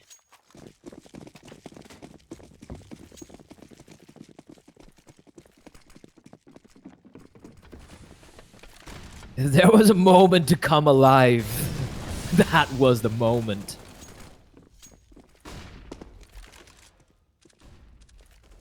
This Blackhawk is gonna get the kill. Entity can still close this one out. Still a 4v4, but Ace is internally bleeding. 22 HP is all he has to work with. And Ace, he's going to be the point man. He is the bait for the team, but there's no one to trade for him if he does go for the play here. Hunter, feeling it out towards the B bomb site. An Antidote. And Shabby. This is interesting, but in the meantime, Amaterasu's gone for a merry stroll through A mains. He's getting all the information, and he gets the kill on the Ribby. That is huge. That is huge. That's information gleaned with 54 seconds. He completed it, whiffs the nade, but honestly, no one cares at this moment. Hunter finds Shabby though. Now Antidote, it's all going to come down on him again to stay alive here in the B-bomb site. But in the meantime, Hellranger, he gets a kill on the Ace. What was Ace doing? I don't even understand, but they're making their way towards the A-bomb site. 40 seconds on the clock, 2v3.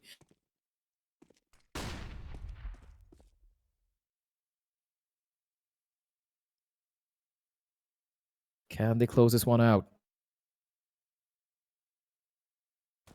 Snaking the way through highway. Hellranger's making a little bit of noise. Playing distraction. I'm not sure why both of them are looking towards mains, to be very honest, and they just might get bifurcated by these two guys walking out. It's going to be a double peek, but they're not going to check the corner. Oh no! But Amit Rouse just finds a kill. Hunter versus Antidote. How much can you ask of this one man, this one young lad? He's a pretty thin, weak guy in real life, by the way. How much can his shoulder carry as he's going to swap over to the FAMAS? It's a 1v1. Hunter and Antidote. And Hunter's got himself in a great spot here. No one has any utility. And Hunter's got the AK-47. He's got head armor as well, and Antidote. He needs to clutch this one out. He's got no kit either. He doesn't have a kit. He needs to make haste spots on Hunter. He's going to try and tap it. Just taps it. Hunter. What's going to happen here? 1v1. And it's going to snapper on Hunter. Is the MVP of this game. What a beast. 39 frags. What an absolute god. They need to buy him a drink tonight. They need to buy him a drink tonight. That's going to be the round. And that is going to be the game. GG, well played. My name is Blah. And I'm out of here.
Alrighty then, double overtime in this arch nemesis rivalry from both sides, Eternal Esports and Entity Gaming.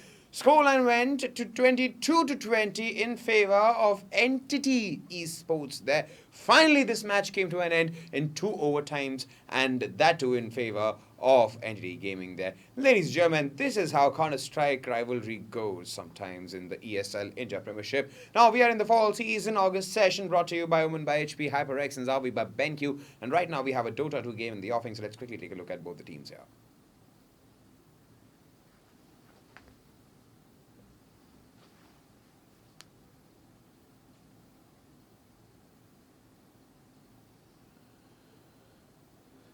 Alright, we have a Genesis versus Signify match here.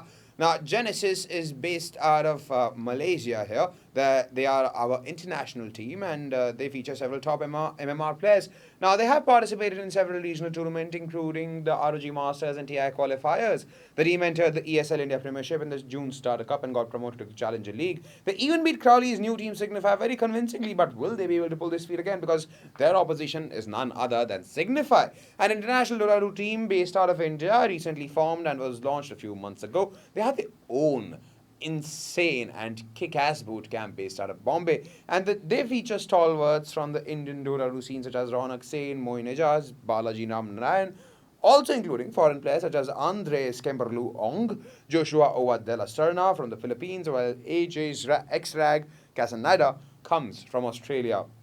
Now, the August Master League is where they entered after qualifying through the Dota 2 Challenger League in July. Will Crowley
cold light falling on the ground.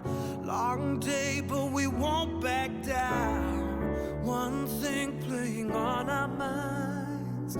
Long wait, but we won't give up now. You crave the love I gave, and we'll do it again. A cold night.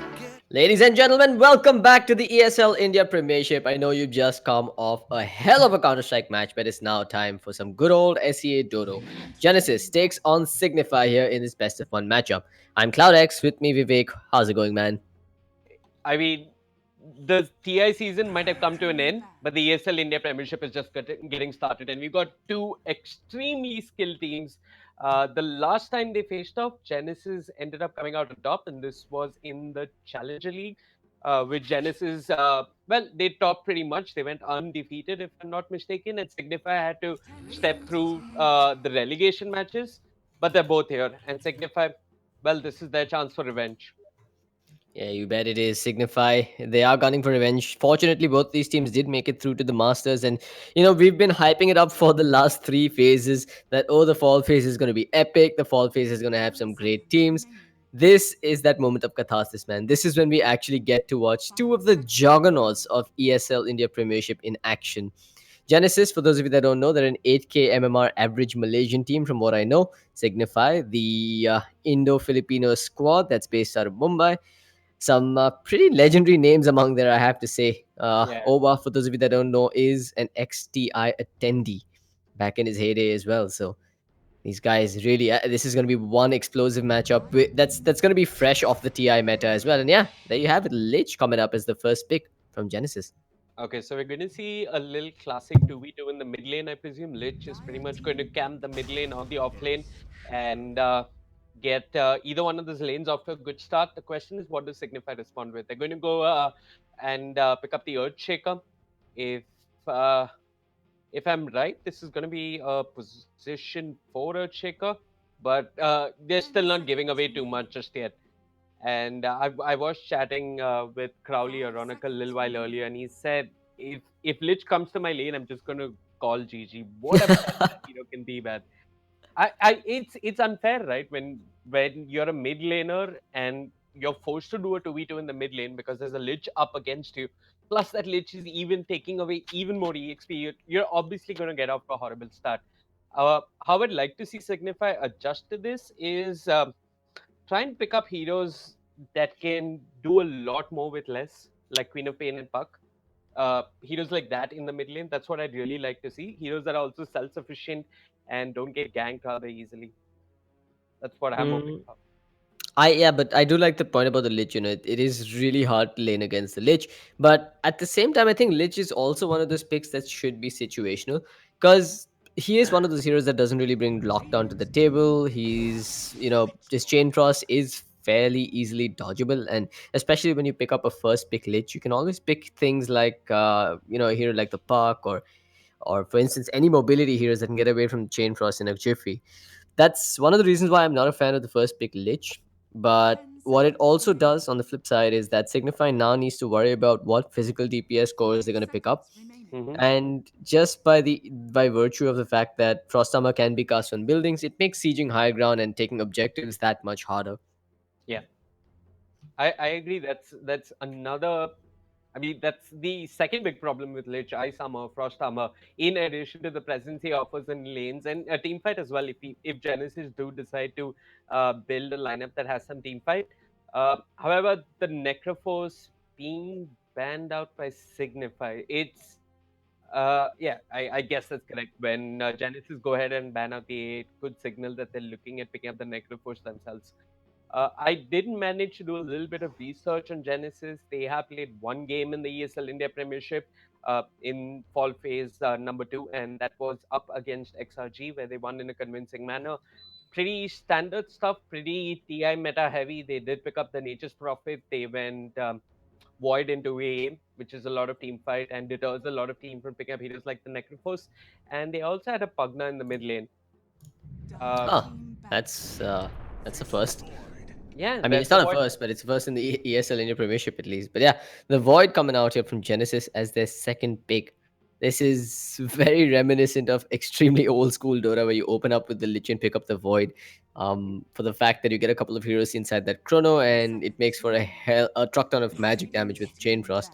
It's incentive for Genesis to make those smoke rotations into the jungle, where you can hopefully isolate a couple of heroes with that Chrono without any creeps in the vicinity. But again, it seems fairly early to reveal your hand with this Void now. Regardless of whether he's going off lane or whether he's going to the safe lane, I think Signify might want to still pick up mobility based heroes as their cores. Hmm. Yeah, I agree with you. This is also something that Sumil did harp upon quite a bit when he was on the analyst panel. Uh, in these kind of games, I mean, around the TM meta, he did say that picking up mobility based goes like the Puck or the Quap is really beneficial for your team fight. So even if your lanes go sort of badly, one, your mid lane is health sufficient, she or he won't need a lot of help, and you're still contributing a fair bit in terms of team fight. Speaking of team fight, we're seeing the Earth Spirit getting banned out. It's something that Genesis have picked up in the past, and they've done their research. It's one of Ova's go-to heroes. He's absolutely godlike on the Earth Spirit, and Signify they're going to respond with a Venomancer pickup. I Mhm. guess try and put the Venomancer versus the Void. That's the plan here. I assume so. I think Venomancer is a good way to deal with the Void, especially if it's an off-lane Void and this is a safe lane Venomancer. Because damage of time, of course, the best way to deal with the time walk damage regeneration. Or did I just say regeneration? I mean the damage shrug off. Anyway, Yeah. Genesis third pick. Are we looking at something like a Skywrath Mage or something wacky here to synergize with the Chronosphere? I Yep. mean, they still need their four position. Unfortunately for them, the Earth Spirit isn't an option. If you pick up a Skywrath Mage and a Lich, that seems a bit counterintuitive. It's not, it doesn't really fit the bill of a roaming support, but it does fit the bill of heavy magic damage in those team fights. Hmm. Yeah, they do have a couple of options. Like the obvious roaming supports in the form of the Sand King and the Slada. But personally, I think this could be a decent game for a Rubik. Once again, he's not the most obvious or the ideal of all roaming supports, but they're going to go with the troll. So they're holding on to the support pick. They're picking up the troll. hmm I like And this. I actually like this troll pickup. It's something that's kind of been forgotten. The Void and the troll duo. This is back when Void was such a hot pick in the off lane, where you'd pick up like an invoker at the mid to sunstrike and score the solo kills. But troll pretty much fits the same bill. You essentially pop that rampage, while sorry, the battle trance, while the Void goes in for a solo chrono pick off, and given that time lock does bonus damage inside the chronospheres, it's very synergetic. And considering that Signify has such squishy heroes picked up, the Veno, Witch Doctor, as well as the Earth Shaker, it does seem like a good way to approach this game. Mhm. Are we looking at a Bloodseeker for any side? Mm, Uh, Mid Probably Bloodseeker, not. sort of situational, but yeah, it's unlikely. But he's been left out until this point. Signify did ban out the Phoenix. Uh, they already have a fair amount of problems with the Void and the Lich when it comes to team fight. They're not taking the chances and letting the Phoenix slip through. They did ban out the Disruptor as well, which is interesting. I mean, there's obvious synergy between the Void and the Disruptor, but it's something they could have picked up themselves to keep track of the Void in the lane. I mean, I'm pretty sure somebody on Signify does play the Disruptor, but they banned it out either way. Uh, they just don't want anything in terms of supports that makes the Void's team fight already a lot stronger. Next pick for Signify, and this is probably going to give away that draft. Yeah, you were right. They're going for a mobile core in the mid lane, somebody who should be able to hold a own. Oh, insta pick on the Puck there. Genesis prepared for what was going to come their way. Puck, really a smart choice here from Genesis as well, because the Witch Doctor, you can dodge the paralyzing cast with the phase shift. You can stay the hell away from that Earthshaker if you play your cards right. It's also a good way to stop the Earthshaker from jumping in if you can get in with the Waning Rift first. And honestly, Silence works amazingly versus four of these heroes. Co-op is one of those cores that you really don't want to go BKB unless you're absolutely forced to. But in this game, I think she's probably going to consider it. If not the BKB, maybe a Yules at the very least. Venomancer, again, a core that's not a fan of making BKBs. You usually want to go Veil, Ags, etc., and maybe even a Blink Dagger to jump in and start the fights on your terms. But I think this is one of those games where they just might have to. 10 seconds remaining. Yeah, I guess the Venomance is going to be possibly picking up a Yule Scepter somewhere down the line, or maybe just a straight up BKB to deal with the Puck. Genesis, they're going to ban out the Weaver, so they read this Earthshaker as a support Earthshaker for the time being, and they're probably right. They don't have the lockdown for the Weaver. I mean, they do to some extent. Puck can provide a little bit of control, but they're not taking their chances. Last pick for Genesis, it is a hero that's probably going to be playing the 4 position. They could pick up the Kunkka if they want to, a little bit more team fight control coming out with the Torrent and the boat. I like the Kunkka pick here. Honestly, I think Genesis would round out the draft very nicely if they do pick it up. And yeah, you called it. That's what they're going to go for. Yeah. So this is a well-rounded draft. Lots of catch, lots of team fight inside that Chronosphere. And it's also a draft that's not entirely dependent on the Chronosphere here. Without the Chrono, you still got the Kunkka to go in and start the fights with the X mark. And yeah, I think it's fairly certain that we will see Yules and or BKB coming out on the Signify cores. What does Signify go for as their last pick? Now, we still don't know if this is going to be a safe lane Venomancer and an off lane one. I think it's fairly certain this is going to be a mid quap, however. What does Signify need? I think I don't know. I mean, it's clear that the co-op goes main. The Venomance is pretty much flexible at this point, and it's going to be a Crystal Maiden to round things up. So they've got the route to come out from the Crystal Maiden to at least hold the Puck in place, and maybe even the Void. They've got to burst them down rather quickly, and it's going to take heavy commitment coming out from the Queen of Pain and the Earthshaker to ensure they get this kind of pickoffs. If they're going into Not straight up, really. I mean, you don't need to burst them down too quickly this game. You've got the Venomancer, the king of damage over time on your side. You've got the Witch Doctor that's already really good versus the Void. I think the lanes are looking fairly straightforward from Genesis. We should be seeing a mid Puck, a safe lane Troll, and an off lane Void. That off lane is going to be absolutely disastrous though, because this is going to be a safe lane Venomancer and what I assume is an off lane Earthshaker. Yeah, it is Extract that's picking up that ES. okay. Man, these lanes are going to be difficult for Genesis, but I think if they can cruise to the mid game without giving up too many deaths, I think they should be okay. They should be the ones with the advantage then. Yeah, come mid game is when the lineup starts to peak. Once the Void's got the Chrono up and going, once Puck's got a couple of levels and maybe even a Veil. Signify, I assume you're going to see Yule Scepters all around, like you mentioned earlier, especially on the Venomance and maybe even the Co-op. I guess even the ES has to pick it up just to, well, deal with the Waning Rift as well as the lockdown coming out from the Kunkka to some extent. Draft-wise, are you leaning towards any side just yet? I want to say I'm in favor of the Genesis draft here. I mean, we talked about how BKBs would be nice on the side of Signify, but BKBs are just great on the side of Genesis here. Absolutely. That's essentially going to take away every single bit of potency that the Venomancer holds and all of the control that the Urge Shaker, Witch Doctor, and that Crystal Maiden bring to the table. It's pretty obvious here that Signify are on a clock. If they can't take this game within the first 30 minutes, or if they can't take a commanding lead within the first 30 minutes, Hmm. it should be Genesis's game. Hmm. But look at this, pings coming out. They've kind of pinged out where no chance might have been. Walks in, waits a while, drops the orbs, drops the sentry, and gets out without his smoke being detected. Yeah. Meanwhile, in the mid lane, Lich getting their deep ward up the cliff, making sure that there's vision of the lane as well as the rune to some extent. It's going to be Lulu in the safe lane. It's a safe lane Venomancer up against a Void who has a Lich to help him out. Hmm. Hold on. I'm really not sure where the Lich goes, but he's going to try and enable one of his cores. I think he's gonna be hanging out at this middle lane for the first couple of levels. Puck versus Squap is a fairly even matchup. Many say that Puck probably has a slight advantage now, Yeah. but when you throw a Lich into the mix, the Puck definitely has the advantage. And it's worse because the middle laner losing out that range creep. I believe that's like 40% of the lane's EXP bounty, which gets taken away. Hmm. It hurts, considering the mid is the one that levels the fastest in the game. Yeah.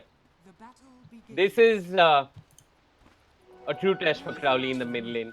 He's had many detractors over the years and many fans as well. Some saying, some being critical about his mental attitude and various things. But from what I've noticed, every game he plays, he pretty much delivers for his squad in the mid lane. And he really has to pretty much just keep up with farm uh, versus the puck in the mid lane. That's what I presume he's going to try to aim for. And if this puck, I mean, if there were two equally skilled players in the mid lane playing this very same matchup, it is puck favored, no doubt, especially with the Lich helping out. I guess Crowley wins this lane if he just keeps up in terms of farm. Yeah. Hmm. Let's look at the bottom lane. It's Extract that's managed to get a creep wave under his tower, courtesy no chances early wards, but it means nothing if he dies here. Fortunately for him, Owa's in the vicinity to help his buddy out. Prevents that aggression from going onwards. Yeah, good movement Extract. coming out from over. Yeah. Yeah, he has popped his salve already, though. It's a fair bit early to pop it, but no real harm done. He's got 7 tangos to go with this. Hmm. I like the confidence, just straight up skilling up the enchant totem, not even picking up a point in that Fisher, knowing that he's unkillable right now. That's I really mean, helped him to get that early farm going. he wouldn't really be unkillable if it wasn't for Over's rotation. Hmm. I've got to say, Over made the smart choice by trying to help out his offlaner, while Genesis are doing the same, pretty much the same thing on the other side of the map. And Over's done a lot more effective. He hasn't taken any damage. Lich, he's dropping really low, and he's running out of consumables as well. So Over at the right place at the right time, making sure that Extract gets up to a decent start here in the offlane. It's surprising that he didn't put the point into Fisher early on. Directly enchant totem, like you mentioned. He's pretty confident of getting by in this offlane. Alright, so looking back at the middle lane, Crowley got some pressure from the Kunkka as well. However, he's managed to get the level advantage because of those heroes soaking up the EXP from the puck. That's 2 points into the Scream, so he's not even aiming for the Shadow Strike points. In fact, he's zoning out Mercury really hard. I think Mercury wasn't expecting this. He's still expecting the Shadow Strike to come out. Oh, Crowley goes in and gets the solo kill. Oh, man. He He ends dies up for his going down. sins, but that's But worth it. That's first blood. he gets the experience, gets first blood, and smart skill build coming out from Crowley, and it did end up paying off. I said Crowley would do well if he managed to survive, but he ends up picking up first blood, so clearly Crowley outdoing the puck in the mid lane. And Oh, he's and also this gets infinitely harder for the Puck, man. 2 nulls as well as the stick. Puck's gonna have a really hard time keeping up with this. If he pops a phase shift to dodge an auto attack, Crowley jumps in, and if he doesn't, he takes hits to the face, and he can't trade hits with Crowley's 2 nulls anymore. Mhm.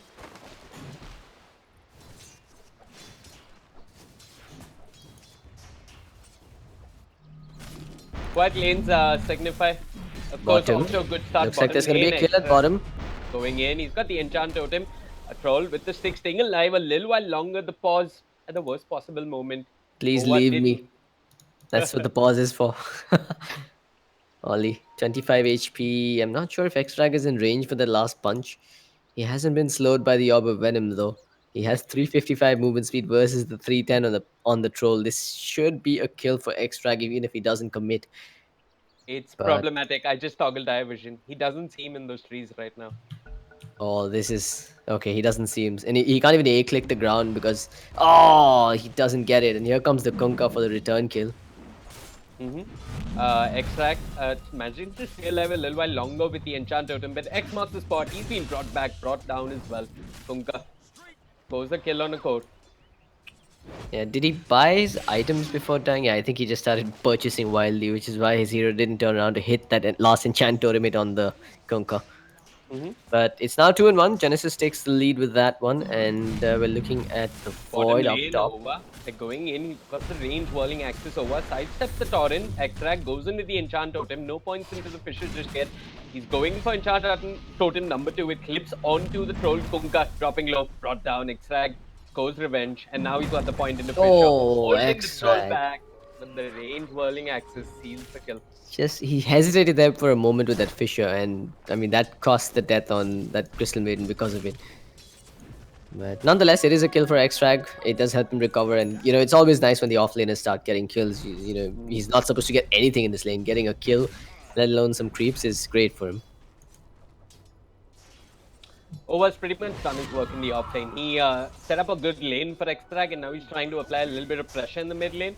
It's an unusually quiet start from No Chance, who's pretty much just trying to keep the momentum in favor Uh-oh, Mercury. He did dodge that. He did dodge the Shadow Strike, but this is still going to be Crowley's death. Mercury will survive. And in fact, he's looking for more. He's looking at Ova. Ova's alright. top lane though. They did manage to kill the Lich. Purely in terms of CS, it's clear that Extract has done a whole lot better. The Crystal Maiden proving to be a much more effective support in lane as compared to the Lich. For now, at least. It is a minor gold advantage in favor of Signify right now. However, I think that's slowly going to change as the puck did get that return kill on the mid quap, which is a really crucial deal. That's also a level 6 puck now, which means that they can drop the coil and score a kill on Crowley if they're really looking to commit. Interestingly enough, Mercury's chosen to go for 3 points in the orb, not maxing out the waning rift, just looking to push out the wave and farm as much as he possibly can. Yeah. But Crowley's got the infused raindrops. This is when the kill becomes a little harder. It's definitely going to take some assistance from his support.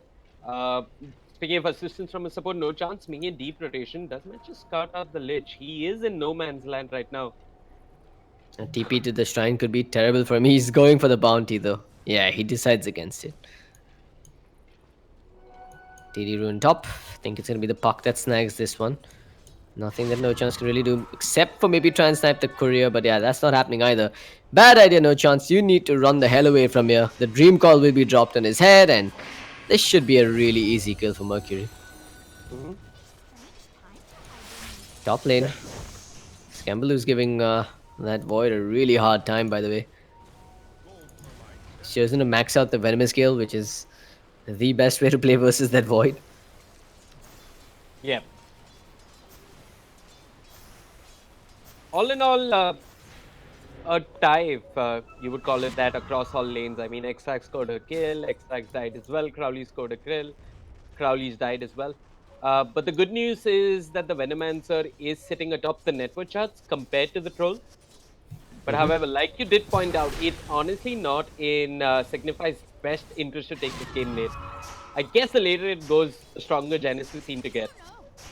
Yeah, absolutely. And I mean, there's also the fact that Signify needed that early game start, the explosive early game start. The lane should have been winning this convincingly, but for now, it looks like Genesis is doing a good job of just holding the fort and making sure they end up trading even or end up not losing too many. Yeah. I guess Signify is just waiting for Extract to hit 6. It's going to give him some kill potential with the Echo Slam. And he's making a lot better progress compared to the Void, who's still searching for his level 5 at this point. Lulu being a boss in lane, pushing both supports away the Venomous Gale. Did end up missing on the Lich there. Yeah, meanwhile, Kunkka TP'd himself towards the middle lane and is looking for that kill on Crowley. He's hoping that Crowley gets a little too excited and walks ahead. They've also got the Dream Coil back online on Mercury, so they can make a fairly aggressive play.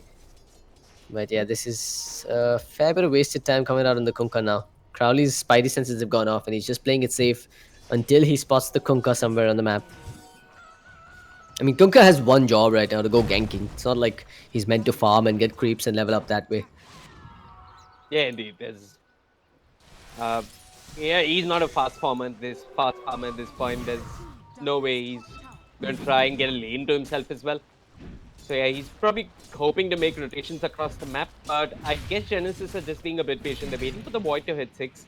And get the chrono up and going bottom lane. X-Rag, X marks the spot, Torrent as well. The Torrent will miss on the Earthshaker, but the Venomous Gale in return from Lulu ensures that the Troll ends up going down. Crowley looking for more. The Kunkka caught with the Frostbite. They're chasing him down with the Shadow Strike. This should be a kill. Crowley has the mana. He's just making it slow, painful. And ultimately, the Kunkka, what? Yeah, he does go down. Elsewhere, Puck on the backlines with the call. All of them grouping up around the Crystal Maiden. The Lich is rotated as well. He's got the Frost Blast onto Lulu. Lulu dropping low. He's got stick charges. Might have to use them. Crowley right on top of the Puck. The Scream did end up connecting a Venomous Gale as well. And with the Sonic Wave, this is a dead Puck. She can hop and jaunt into the trees all she likes, but she's going to tick down to the poison. And that can't even be denied if I'm not mistaken. Crowley, though, still caught in the trees. He's got 1 point in Blink and enough mana to use it. Yeah. So what actually happened there in that fight is up top you had No Chance spotting out an Invis Puck heading towards the top lane. Skemble, who immediately goes into the side shop, buys the TP, comes bottom, and that's what really started that entire fight off.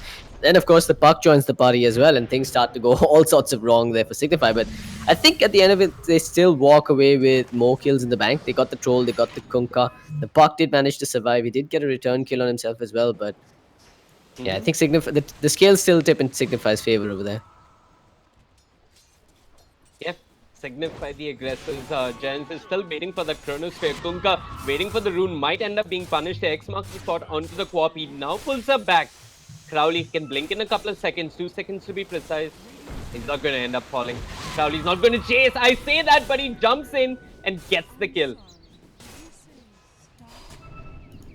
Mercury. What is he up to here in the middle lane? He's almost going towards this Veil. That's again, that's going to throw a wrench into Signify's plans again. They have a fair bit of magic damage when you look at it. The Kunkka, not to be ignored either once he gets that Ghost Ship online. Fortunately for Signify, he's still a fair bit off from picking up his level 6. But can't say the same for the Void. He's crossed the level 6 mark. They can consider making a play with the Void and the Puck. Yeah, this is... Sorry, I cut you off. What do you think? Yeah, I was just about to say, however, Skembaloo started putting his points into the Plague Wards, and this is when it starts getting troublesome. Towers start taking a lot of damage, possibly even start going down, and it was just 11 minutes in. No tier 1s have gone down just yet, but my guess is this top tier 1 is about to fall soon. Yeah, Signify do seem to be grouping up across the tier 1 in the top lane, but Genesis ready to respawn. They're all carrying TPs. Kunkka getting closer and closer to that level 6, which is crucial for Genesis when it comes to team fights. Back at bottom, Ollie. He's going for the Vlads first. It's a lull in the game, I have to say. Things are starting to slow down a bit. No Chance is about to hit level 6, so there's going to be a small damage spike going in favor of Signify as well. So maybe that's when they look to make a play. For now, though, it's just slow down, farm. Let's get Skembaloo his first few items and try and take towers while we're at it. Because it is, I mean, now that the Kunkka did cross his level 6 as well, it's fairly difficult for Signify to force the issue. You've always got to worry about the Chronosphere into the Ghost Ship doing all sorts of damage on you, but for now it's Genesis on the aggress. They're going to pop a smoke and move towards mid. Yeah, they've got the Chrono. They feel the need to do something with it. Kunkka is level 6 like you mentioned, so he's got the board available. The Veil is up on Puck as well, and they could quickly bring down Crowley if they want to. They jump into the Chronosphere. Puck being patient. Response coming in from Signify. Skembaloo TPing to the mid lane. Crowley's still alive. He's silenced. The boat will clip, and indeed he'll end up going down elsewhere. Extract with the Fisher. He's got the Lich. The Lich gets denied. The Pirate, that bloody Pirate, elsewhere. Extract unloads the Echo Slam. Secures a kill in response on the Void. Lich being denied. Signify not getting entirely what they were looking for. Watch the Puck though. He's looking for the stragglers. Yeah, never mind. He's not going to get anything there. Yeah. clean retreat coming up from Signify. It's like just TP's right back to that off lane. So Signify, again, not coming out on the better end of that trade, I have to say. I think losing Crowley there was quite crucial. Having that Sonic Wave in the middle of those fights would have been a fairly big deal, but at least they walk away with the kill on the Void. It is a core Void after all, and of course, slowing him down is always in their best interest. And now with the Chronosphere down for a good 80 seconds, they can group up and take a tower of their own and force the issue. You don't really rely on an Echo Slam to score you kills this early on in the game, but the fact that it has is working out well for Signify. Yeah. What's a little problematic for Genesis, and I think Signify have noticed this, is that the Void's not doing much. I mean, he's heavily cooldown reliant. He's got nothing to contribute for the next 60 seconds. And Signify, they're going to try and do their most in this short window of opportunity. They're grouping up in the bottom lane. Extract's not got Echo Slam as well, but he's getting closer and closer to his blink. Over. Looping it from the side. If I'm not mistaken, he did see the Kunkka. Goes in with the Crystal Nova. Extract walks in, enchant totem. One hit, a Fisher to follow, secures the kill on the Lich. And that's the Lich out of the equation. Meanwhile, Deadward doing its work on the troll. It's a kill on the core. And indeed, he's going to end up falling. The tier 1 might end up falling as well. While Crowley on the backlines with the haste rune, looking for another kill. Not going to find it. Extract. Once again, TPs to hold the safe lane. Yeah, that was really well executed, man. So they put down a Plague Ward inside the trees near the tier 1 tower at bottom. Scambaloo saw the troll walking out, trying to backstab them and get a kill while the fight started off. But Lulu immediately drops down that Venomous Gale. And as soon as he catches him with the Gale, Troll's been slowed down. No chance to respond to the Maledict. And, even if they didn't drop the Death Ward there, I think Scambaloo would have died. But this is a turn for Genesis to get back. They've got the Chronosphere. They're looping around the tier 1 in the top. They're looking for a trade. But Signify, they're out of that. Signify, I'm particularly impressed with how well they move across the map. Yeah, it's looking really disciplined. It's not like the Signify we saw about a month ago. This is a much more practiced and much more coordinated Signify. And, I think this is just the results of their preparation for the upcoming ROG Masters. Yeah.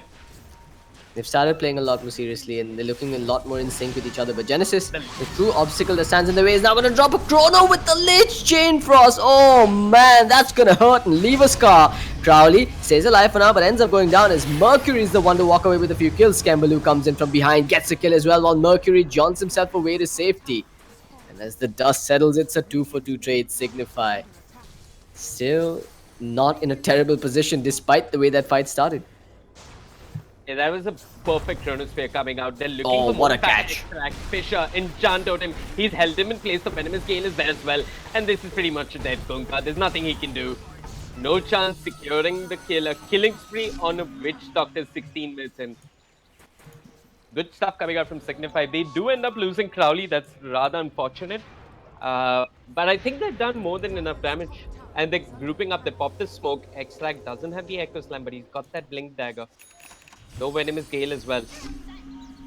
And they should be able to find someone with this. Knowing that the Chronosphere and the Ghost Ship are down, it's the perfect moment to strike again. Signifies the ones with the low cooldowns, the ones with a fair bit of damage even without their big spells. And they see the Troll, they drop him with the Fisher, Enchant Totem. This should be a very comfortable takedown. No real heavy commitments needed, just kite around him while he's slowed and bring him down. Up until he gets the BKB, this is pretty much going to be the story of these smoke ganks in game, and the mid game at least. Yeah, beautiful movements once again coming up from Signify, and they're pretty much taken down all tier 1s across the map for Genesis. Well, they're losing real estate all across the map, and once again, there's not much they can do till they get the Chronosphere up. No chance. He's feeling cheeky here. That would have been a bad idea going in for the kill by himself.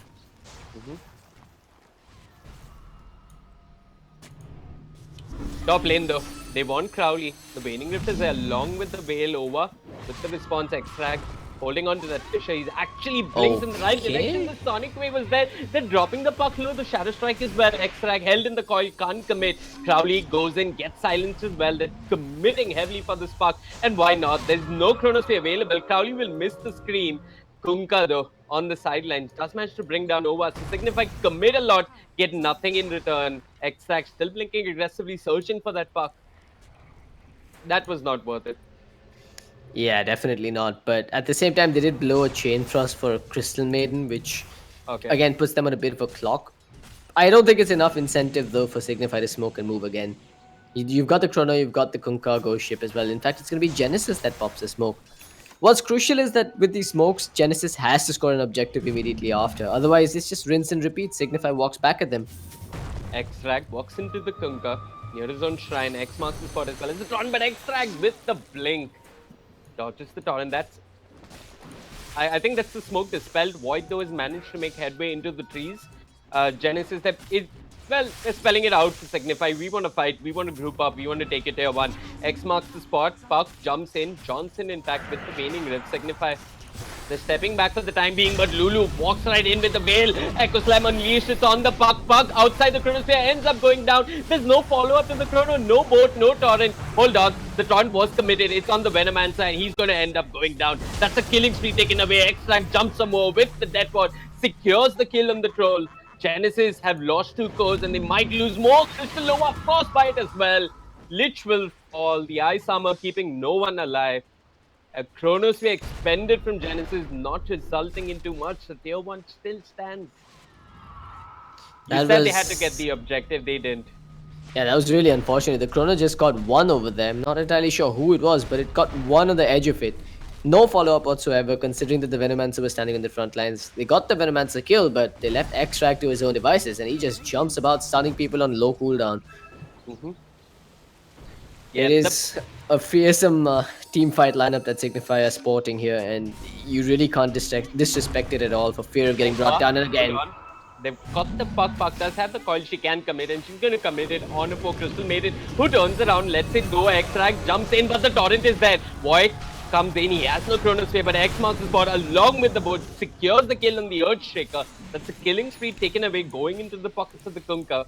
Signified overextending at that point. I mean, no chances backed off. He's farming the jungle, but over an Extract getting a little bit carried away, and now Genesis finally get the tier 1 that they were looking for. Yeah, it's strange to say the least what's going on in this game. I feel like Signify could have beaten a quick retreat there without actually thinking too much. But they decided to stick around, and when Ova got caught, they decided to go in and try and make a play with that freezing field as well. That's Signify disrespecting their opponents this time around and getting punished for it. Chrono's going to be back in 30 seconds. They have managed to shave off some time while the Chrono was down, but Scambaloo, as with every passing moment, he's just getting bigger and bigger, man. He's now got that hood in addition to that veil, thus eliminating a lot of the damage output coming out from Genesis. Not eliminating, but reducing at least. Indeed.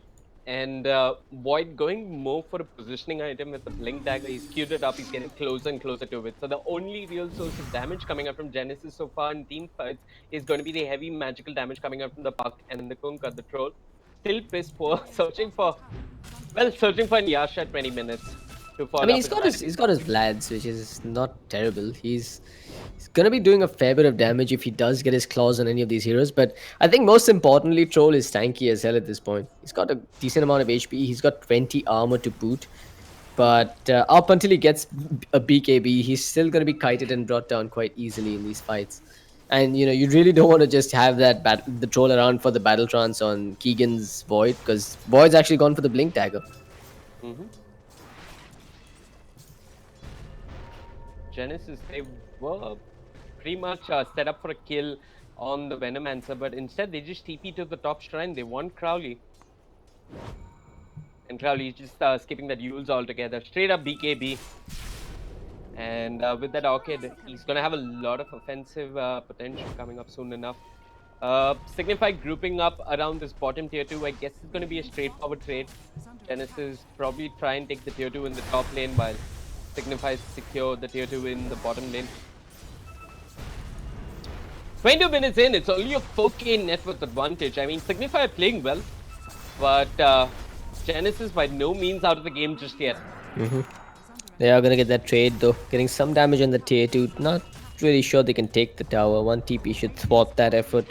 That's Signify taking more structures, opening up more space on the map, setting up for what I assume is going to be a Roshan takedown next. High ground is going to be difficult though. Versus a Blink Void, initiation is always going to be an issue. Indeed. Genesis just popping smokes on cooldown, man. They want to make something happen here. But what objectives can they really get after it? I guess they could take Roshan. I mean, Troll's not bad at taking Rush. But It's this going to is be a Witch Doctor, man. No Chance is happy to die for his teammates' sins here. Yeah, no chance would have been happy farming a little more. He was getting closer and closer to his axe. And if there's one criticism, I mean, the only criticism I can think that No Chance has received in the past is sometimes he's a little bit too greedy as a support. In a sense, he gets carried away trying to get items and forgets to take opportunities across the map when they present themselves. Anyway, but that axe on the Witch Doctor is going to be pretty crucial for team fights whenever he gets it up and going for Team Signify. It is almost online though, and I mean, you call it greed. I call it their source of physical DPS because Signify has nothing at the moment. Indeed. It's why they've given him farm priority from what I can tell, and it's why Ova has practically nothing sitting on him. He's basically been lifting all the weights here, picking up all the walls for his teammates.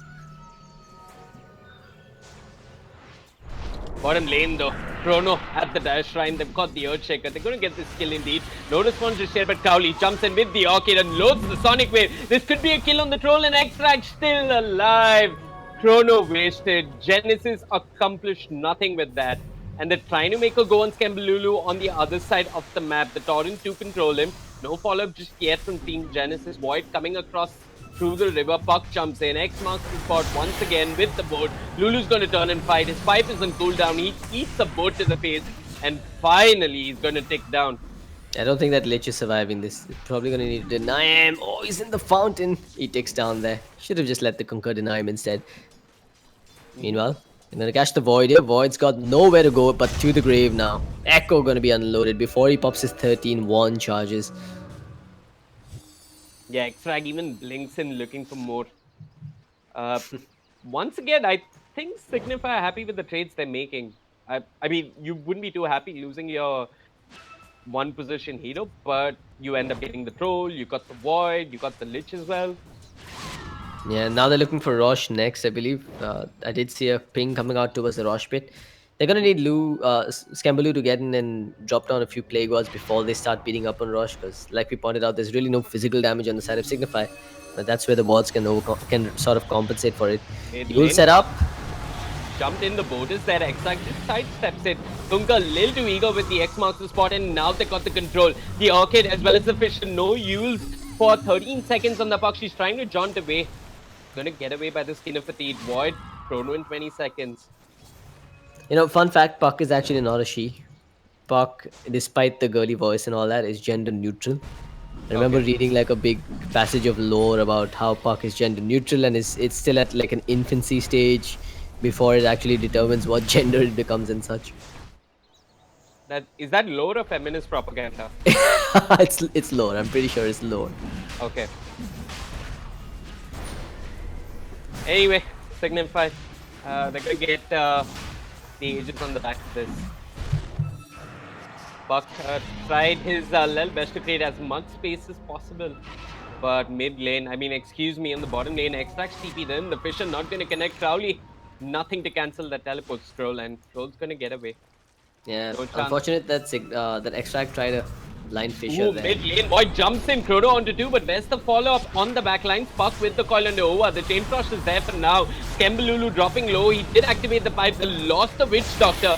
Lulu doesn't have the ages. He's going to turn around and fight. Drops the poison over, but here comes the cavalry. Here comes the backup. Extract unfortunately caught in the torrent. Crowley jumping in for more. He wants the Lich. He's going to get the Lich. And Kunkka being slowed down by the Crystal over. The X marks the spot. He's going to push back the Earthshaker, but he's going to go down. Void jumps in again, this time with the battle trance, but he's being controlled. Extract with the enchant totem. It's a dead Void indeed. Lulu's falling. Crowley's going to drop as well, but he's got the ages. Extract low on mana, Soldering coming off cooldown in a bit, but they're on top of Crowley. Crowley just going to blink away and disengage. Kunkka even buys back. I'm not sure for what. That was heartbreaking to watch. Scambaloo just walking back slowly, trying to get the hell away from there. Kunka even comes in and refreshes the aggressive urn on him, but he just doesn't die because the pipe regeneration kicks in and keeps going above the damage that the urn could do. But then the puck comes in from behind and just puts a stop to all of that nonsense. That was insane to watch.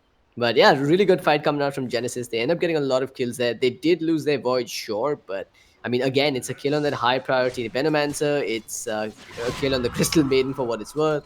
It's Aegis taken away from Crowley. It's Witch Doctor being brought down as well. And I did manage to drop the fight recap. It is a fight that ended up favoring Genesis, but mid lane, yeah, Signify, no way they can hold him in place. I believe there was a Extract, though. cancelled TP from Crowley there. Bit of a misstep. But I don't think they would have caught him anyway. Well, they're grouping up now. They know that there's no Chronosphere available, so they're just gonna do what they can. The silence is there, but the X mark was there as well. Oh, I was waiting for him. Oh man, they've caught him there in the wings.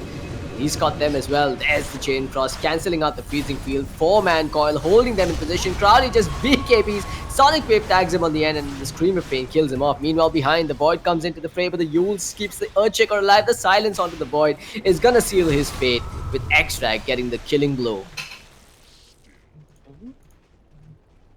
They committed heavily to get the puck. Sonic Wave, Echo Slam, but in the end it was worth it. But all this though, space for oil on the troll. Not oil, Oli on the troll. Excuse me, Oli on the troll. To take down the tier 2 and push out the wave a little bit. Even trade though, Signify gets the tier 2 in the mid lane. 24 seconds with no void. Genesis need to wait for the cooldowns and the void, most importantly of all. So yeah, Signify did manage to regain a fair bit of the advantage. Extract's been absolutely crucial in these fights as Lockdown has been on point. And without the control coming out from the Fisher, the Echo Slam and the Enchant Totem, Signify would be struggling versus this puck. But the Troll's now got his Shadow Blade, so if Signify aren't prepared with either a gem or enough sentry wards, he's going to sneak up behind them and start the fight. If he's the one that starts the fight and they group up around him, I think that's an invitation for a Chronosphere. Each fight, you know, you're seeing the Lich and the Void coordinating really well between themselves. They are managing to get the Chain Frost off on 2 isolated targets. But, you know, the one thing that's been lacking right now is the physical deeps. And, you know, as the Troll gets bigger, it's going to get harder and harder for Signify to deal with that. There's the fact that he's still lacking a BKB though, and there's also the question that comes up now, was the Shadow Blade necessary as opposed to maybe a BKB and then a Blink Dagger? But we'll find out soon enough. So again, the physical deeps, No Chance has completed his axe. So Signify at least had that going for them. It's very small, but it can be quite a game changer in team fights if you're not paying attention to the Witch Doctor. And yeah, I guess the game becomes unbelievably difficult for Signify once his troll picks up his DKB. Already without that DKB, they're doing a fair bit in team fights just on the back of the Void and the Lich. And now Void's building into damage as well with the Asha into the Manta style, which is going to be handy versus the Quap. Yeah, indeed it is. But yeah, you've really got to watch out for that Witch Doctor on No Chance. It could catch them completely off guard and desecrate them. They've got Lulu off guard though in the trees. Void is there, Chronosphere as well. He would have liked to keep Puck out of it, but Troll is there on the outside with the battle trance. This should be a kill on Lulu. He pops the Poison Nova, but it's not going to amount to too much. Meanwhile, Extract takes a small bit of space and brings down the tier 3 with Crowley. Crowley being thrown up into the air with the Yules. Still got the blink. The X-Monster spot is there. He's got a BKB as well. He's trying to draw spells from Genesis. Actually, Genesis is trying to bait out the BKB there, but that's a trade that Signify is going to take all day, every day, man. That's a tier 3 tower. Sure, they end up losing Scambaloo, but that was a Void Chronosphere committed for that fight, which means that they can just group up and take shrines, get that extra bit of money in their banks, then come back with new items and new toys. But here comes Ollie, that Shadow Blade, probably going to be put to work here. Casual stun hits him with the Enchant Totem. Another one might just hit him soon. Torrent misses, but here we go. They do have the 4-star. He gets back down to the low ground as Crowley blinks out. Yeah, X marks the spot onto the Earthshaker. He immediately yielded himself up in the air and blinked out of there. All of this, well, it's time for No Chance to go on his own excursion deep into the enemy map, drop some wards. No Chance. It's really a treat to watch No Chance, but I'll hold that thought for a little later as we watch Ollie getting destroyed at the middle lane. Never mind. Ollie survives. Ollie does not survive. Crowley makes sure of that. Yeah, that was a crucial kill for Signify. And Crowley's hunting for more. He's got the Lich, he's got the Orchid. Is there any response coming out from Genesis? Just a torrent. Crowley sidesteps it. The X marks the spot, though. Well, Puck and Void, nowhere in sight. And I think Signify know this. They might take advantage of this and try and apply some pressure down the mid lane. They've not got the Echo Slam, though. And they're missing the Sonic Wave, as well as No Chance's Death Ward.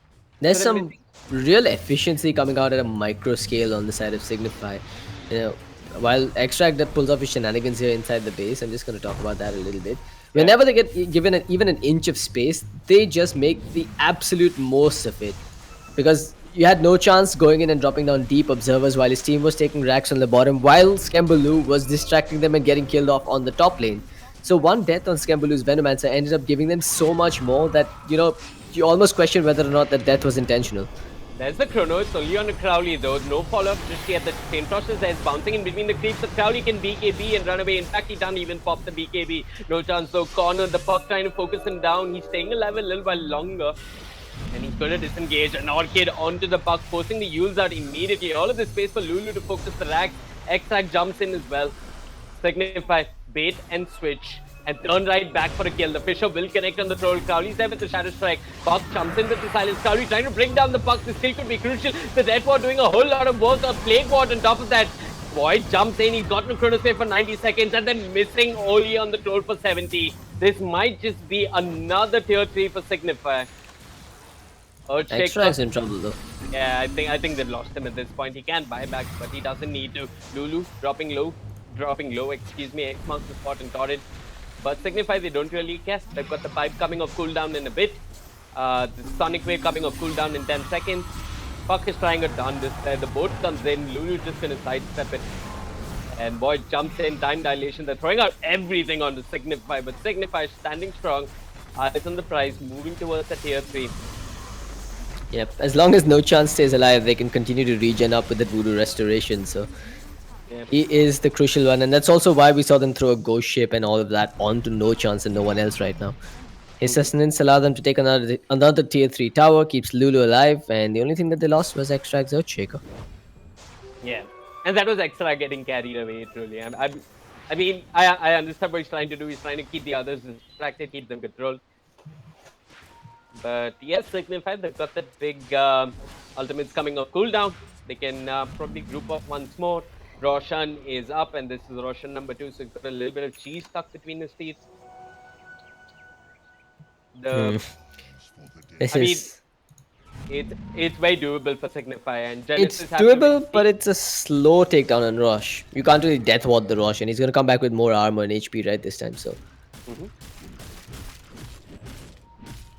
They really need the Stroll to pick up his BKB. It's going to be crucial for Genesis if they hope to make a comeback.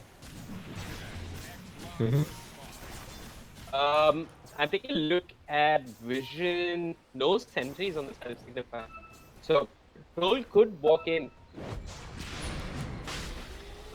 Yeah, no sentries on the side of Signify. They picked up a gem. Oh yeah, Extract's got a gem, my bad. Yeah, but Troll's on the absolute other end of the map here, and you've got Puck also just trying to push out the bottom wave. So Signify will get Rosh, but they'll have to move towards the bottom lane, I believe. Actually, no, they don't really need to, because they've got super creeps coming in from that lane. Maybe just enough to push off Ollie from the lane, 'cause he's actually going for the towers here.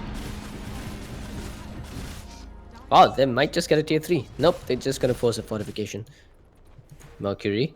He's playing so far deep inside the enemy jungle. This is risky for him. Crowley, he wants more. He just doesn't want creeps anymore. He wants the trolls, but he's missing detection. However, the Void, they've got no chance. Well, this is a little bit of time the Genesis have managed to buy themselves by getting the kill on the Witch Doctor. 50 seconds without Signify grouping up as 5. But they're moving for more. They've got Lulu in the top lane. The Youth Scepter is there, a coil as well.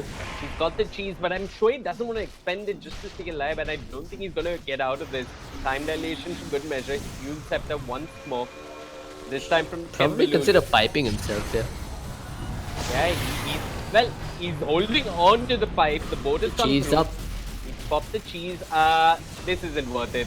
Extract, well, he was trying to join that fight, but he was too late. I mean, that took a year and a half to kill him, and he actually ends up taking the Lich down with him. So, I mean, I'd be really scared if I was Genesis and had to do that while Signify's teammates were around, or rather, while Scambaloo's teammates were around. I think Signify just made a conscious decision to ditch the Venomancer altogether first, but it took them so long to bring him down. They actually hesitated and decided to move up towards the top lane, but by then it was too late. No real harm done though. They still have the Aegis on Crowley, no tier 3 at middle lane. They have another shrine that they can take down before they move on to the higher ground if they really want to. But I love what Genesis are doing here. They're just playing, cat and mouse Dota, staying on one side, pushing the waves, using the puck's mobility to jump away and survive, while Troll pushes the other, relying on just, backup from his supports. Or rather, backup from the Void in this case. Cat and mouse Dota. That's a nice way to put it. But yeah, this cat and mouse Dota is ultimately working out because the troll is getting closer and closer to his BKB. And unless No Chance gets the good death ward off, you did point out earlier during the draft as well that Signify are lacking in terms of physical damage. I mean, Lulu's gone, he's committed heavily into magic damage. That's going to try keep him, I mean, that's going to keep him alive. He's probably going to bring down the Lich or the Kunkka with him. But they are missing that bit of physical damage to take down the troll. Yeah, they sure are. Troll, however, he's just holding on to the money, and yeah, he's going for the BKB. Speaking of, they've got a BKB coming out on Extract's Earthshaker now. So he's going to be a lot more survivable in the face of that Puck and that Lich, for that matter. How's the Kunkka looking? He's actually picked up a pipe of his own. That negates a lot that the Venomancer is throwing his way. But Veno with the Ags and the Veil, I think he just looks at the pipe and laughs at this point. Crowley's also going for the Scythe of Vice. I'm not sure if you pointed that out earlier, but with that, they're going to have more control versus that Puck, who's just using the duels to be an absolute nuisance in this game. And he's almost at level 25, so I assume he's going to go for the 420 gold per minute talent here. And eventually, if this game continues to go on, start spooling moonshots to his allies. Yeah, a lot of folks to buff. You got the Void, but hold on, they've jumped in, they won the Lich, he turns around with the Chain Frost. Where's the Turtle when you need it? It's not there. Lich hugging his shrine, trying to stay alive. The boat comes through, the Rum is going to keep him alive a little while longer. The Sonic Wave, it was an airball, and now Puck joins the fight with the coil, with the silence. Lulu dropping low, here comes the Void with the Chrono. Lulu caught in it and did doing damage from the outside. Extract jumps in, the Echo Slam a little underwhelming. The set ward being channeled. Sauli still manning up, his age is taken away. Kunkka forced TP back to base, while Extract manages to get the kill. He's taken down the troll, the tier 3 fallen as well, and this might just be another lane of practice Signify. Yep, that fight, it's just by virtue of Signify being so far ahead that they won it, because they've airballed a lot of things there. The Death Ward, I don't even think it got a single auto attack on any of the heroes. I'm not even sure if that Echo Slam connected on too many heroes there. Well, the Sonic Wave sure as hell did not connect on anyone, but the fact that they went in, dived in balls deep, got the kill on the Void means that they can continue pressing forward. And, they've also got the kill on the Troll, which means that taking another lane of barracks was easy peasy.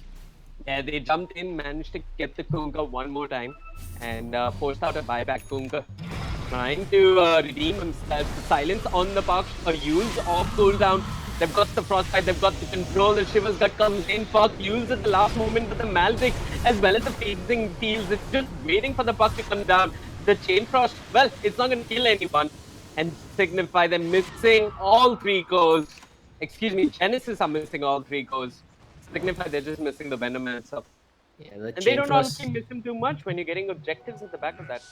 At this point, the Chain Frost is just underwhelming, man. I mean, you've got even the Crystal Maiden, for God's sake, has a Glimmer Cape as well as a Rod of Atos on her. Yeah. She's not going to take too much damage from it. Has enough HP to tank through most of it. Scambaloo, he did choose to pick up a Blink Dagger next, so instead of being caught out, I think he's just going to look to catch himself out of position, blink in and start with that Venomous Gale, or rather the Poison Nova.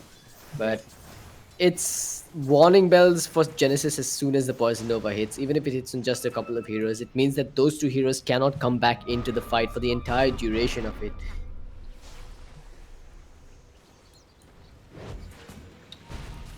Looking at the middle lane, Genesis making a Hail Mary play. Just pushing out the waves as much as they can before moving up top to contest this. They have the chronosphere. They don't have a puck for 20 seconds. I think it's best they commit to just defending their high ground instead. But they're the ones picking tier 4 and Ancients. This is definitely YOLO if that's what they're going to do. I mean, has Genesis realized that they can't win a straight up team fight and we need to go for a base race of some sort? Ooh, almost catching Oa before the push comes in. In fact, they might still catch him. Keegan gets hit with the Atos and then a Crystal Nova.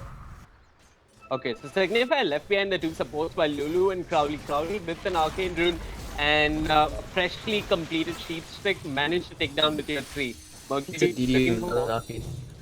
Excuse me. Oh, the Hex! They've got the puck. The Echo is unloaded as well. No puck for 84 seconds, and Ollie's just been isolated. Rather, isolates himself as he goes for Lou. Scamble, sorry. They do have stuns coming out. The Earthshaker with the Yules. The slows coming out on Ollie as well. But the Chrono, perfectly placed, catches both. Look at no chance though, sneaking in from behind. The cast as well as the Death Lord just ripping through them. They get themselves a double. Almost gonna get the triple as well. But the Hex with the hits will get the kill for Crowley. I think the GGs have been called there. As Dali taps out. Yeah, so the Chrono looked good, but the problem was the troll was trapped inside of it. And no chance, I mean, who's been pretty cavalier the whole game, just comes from the outside, drops the dead pod, and Dennis is supposed to tap out. They tried fighting till the bitter end, but Signify clearly the better team today. This is only the beginning of all phase 2, and I can't wait to see where it goes from here on. You've got IQ in the mix, you've got Entity coming up through the Challenger League. This is going to be one crazy season, Cloudx. Yeah, you bet it is. And Signify finally getting the revenge here. I think, no one really stands in their way in this in the table right now to oppose them or take a game off of them. I'm not sure if Signify versus A5 has already happened, but if it hasn't, that's one that I want to look forward to. That hasn't happened just yet. Alright. A5, the team that went undefeated at phase 1. Anyway, folks, that's it as far as the Dota 2 broadcast is concerned for the day. My name is Vivek. With me is CloudX. We're from AFK Gaming. I'm at facebook.com/VivekCasting, and he's at facebook.com/TheRealCloudX and at TheRealCloudX on Twitter. Did I get that right? Yep, nailed it. Okay, that's it as far as Dota is concerned for the day. Adios, GG, and good night. It's loud. We are the champions of the night. We are the champions of the night.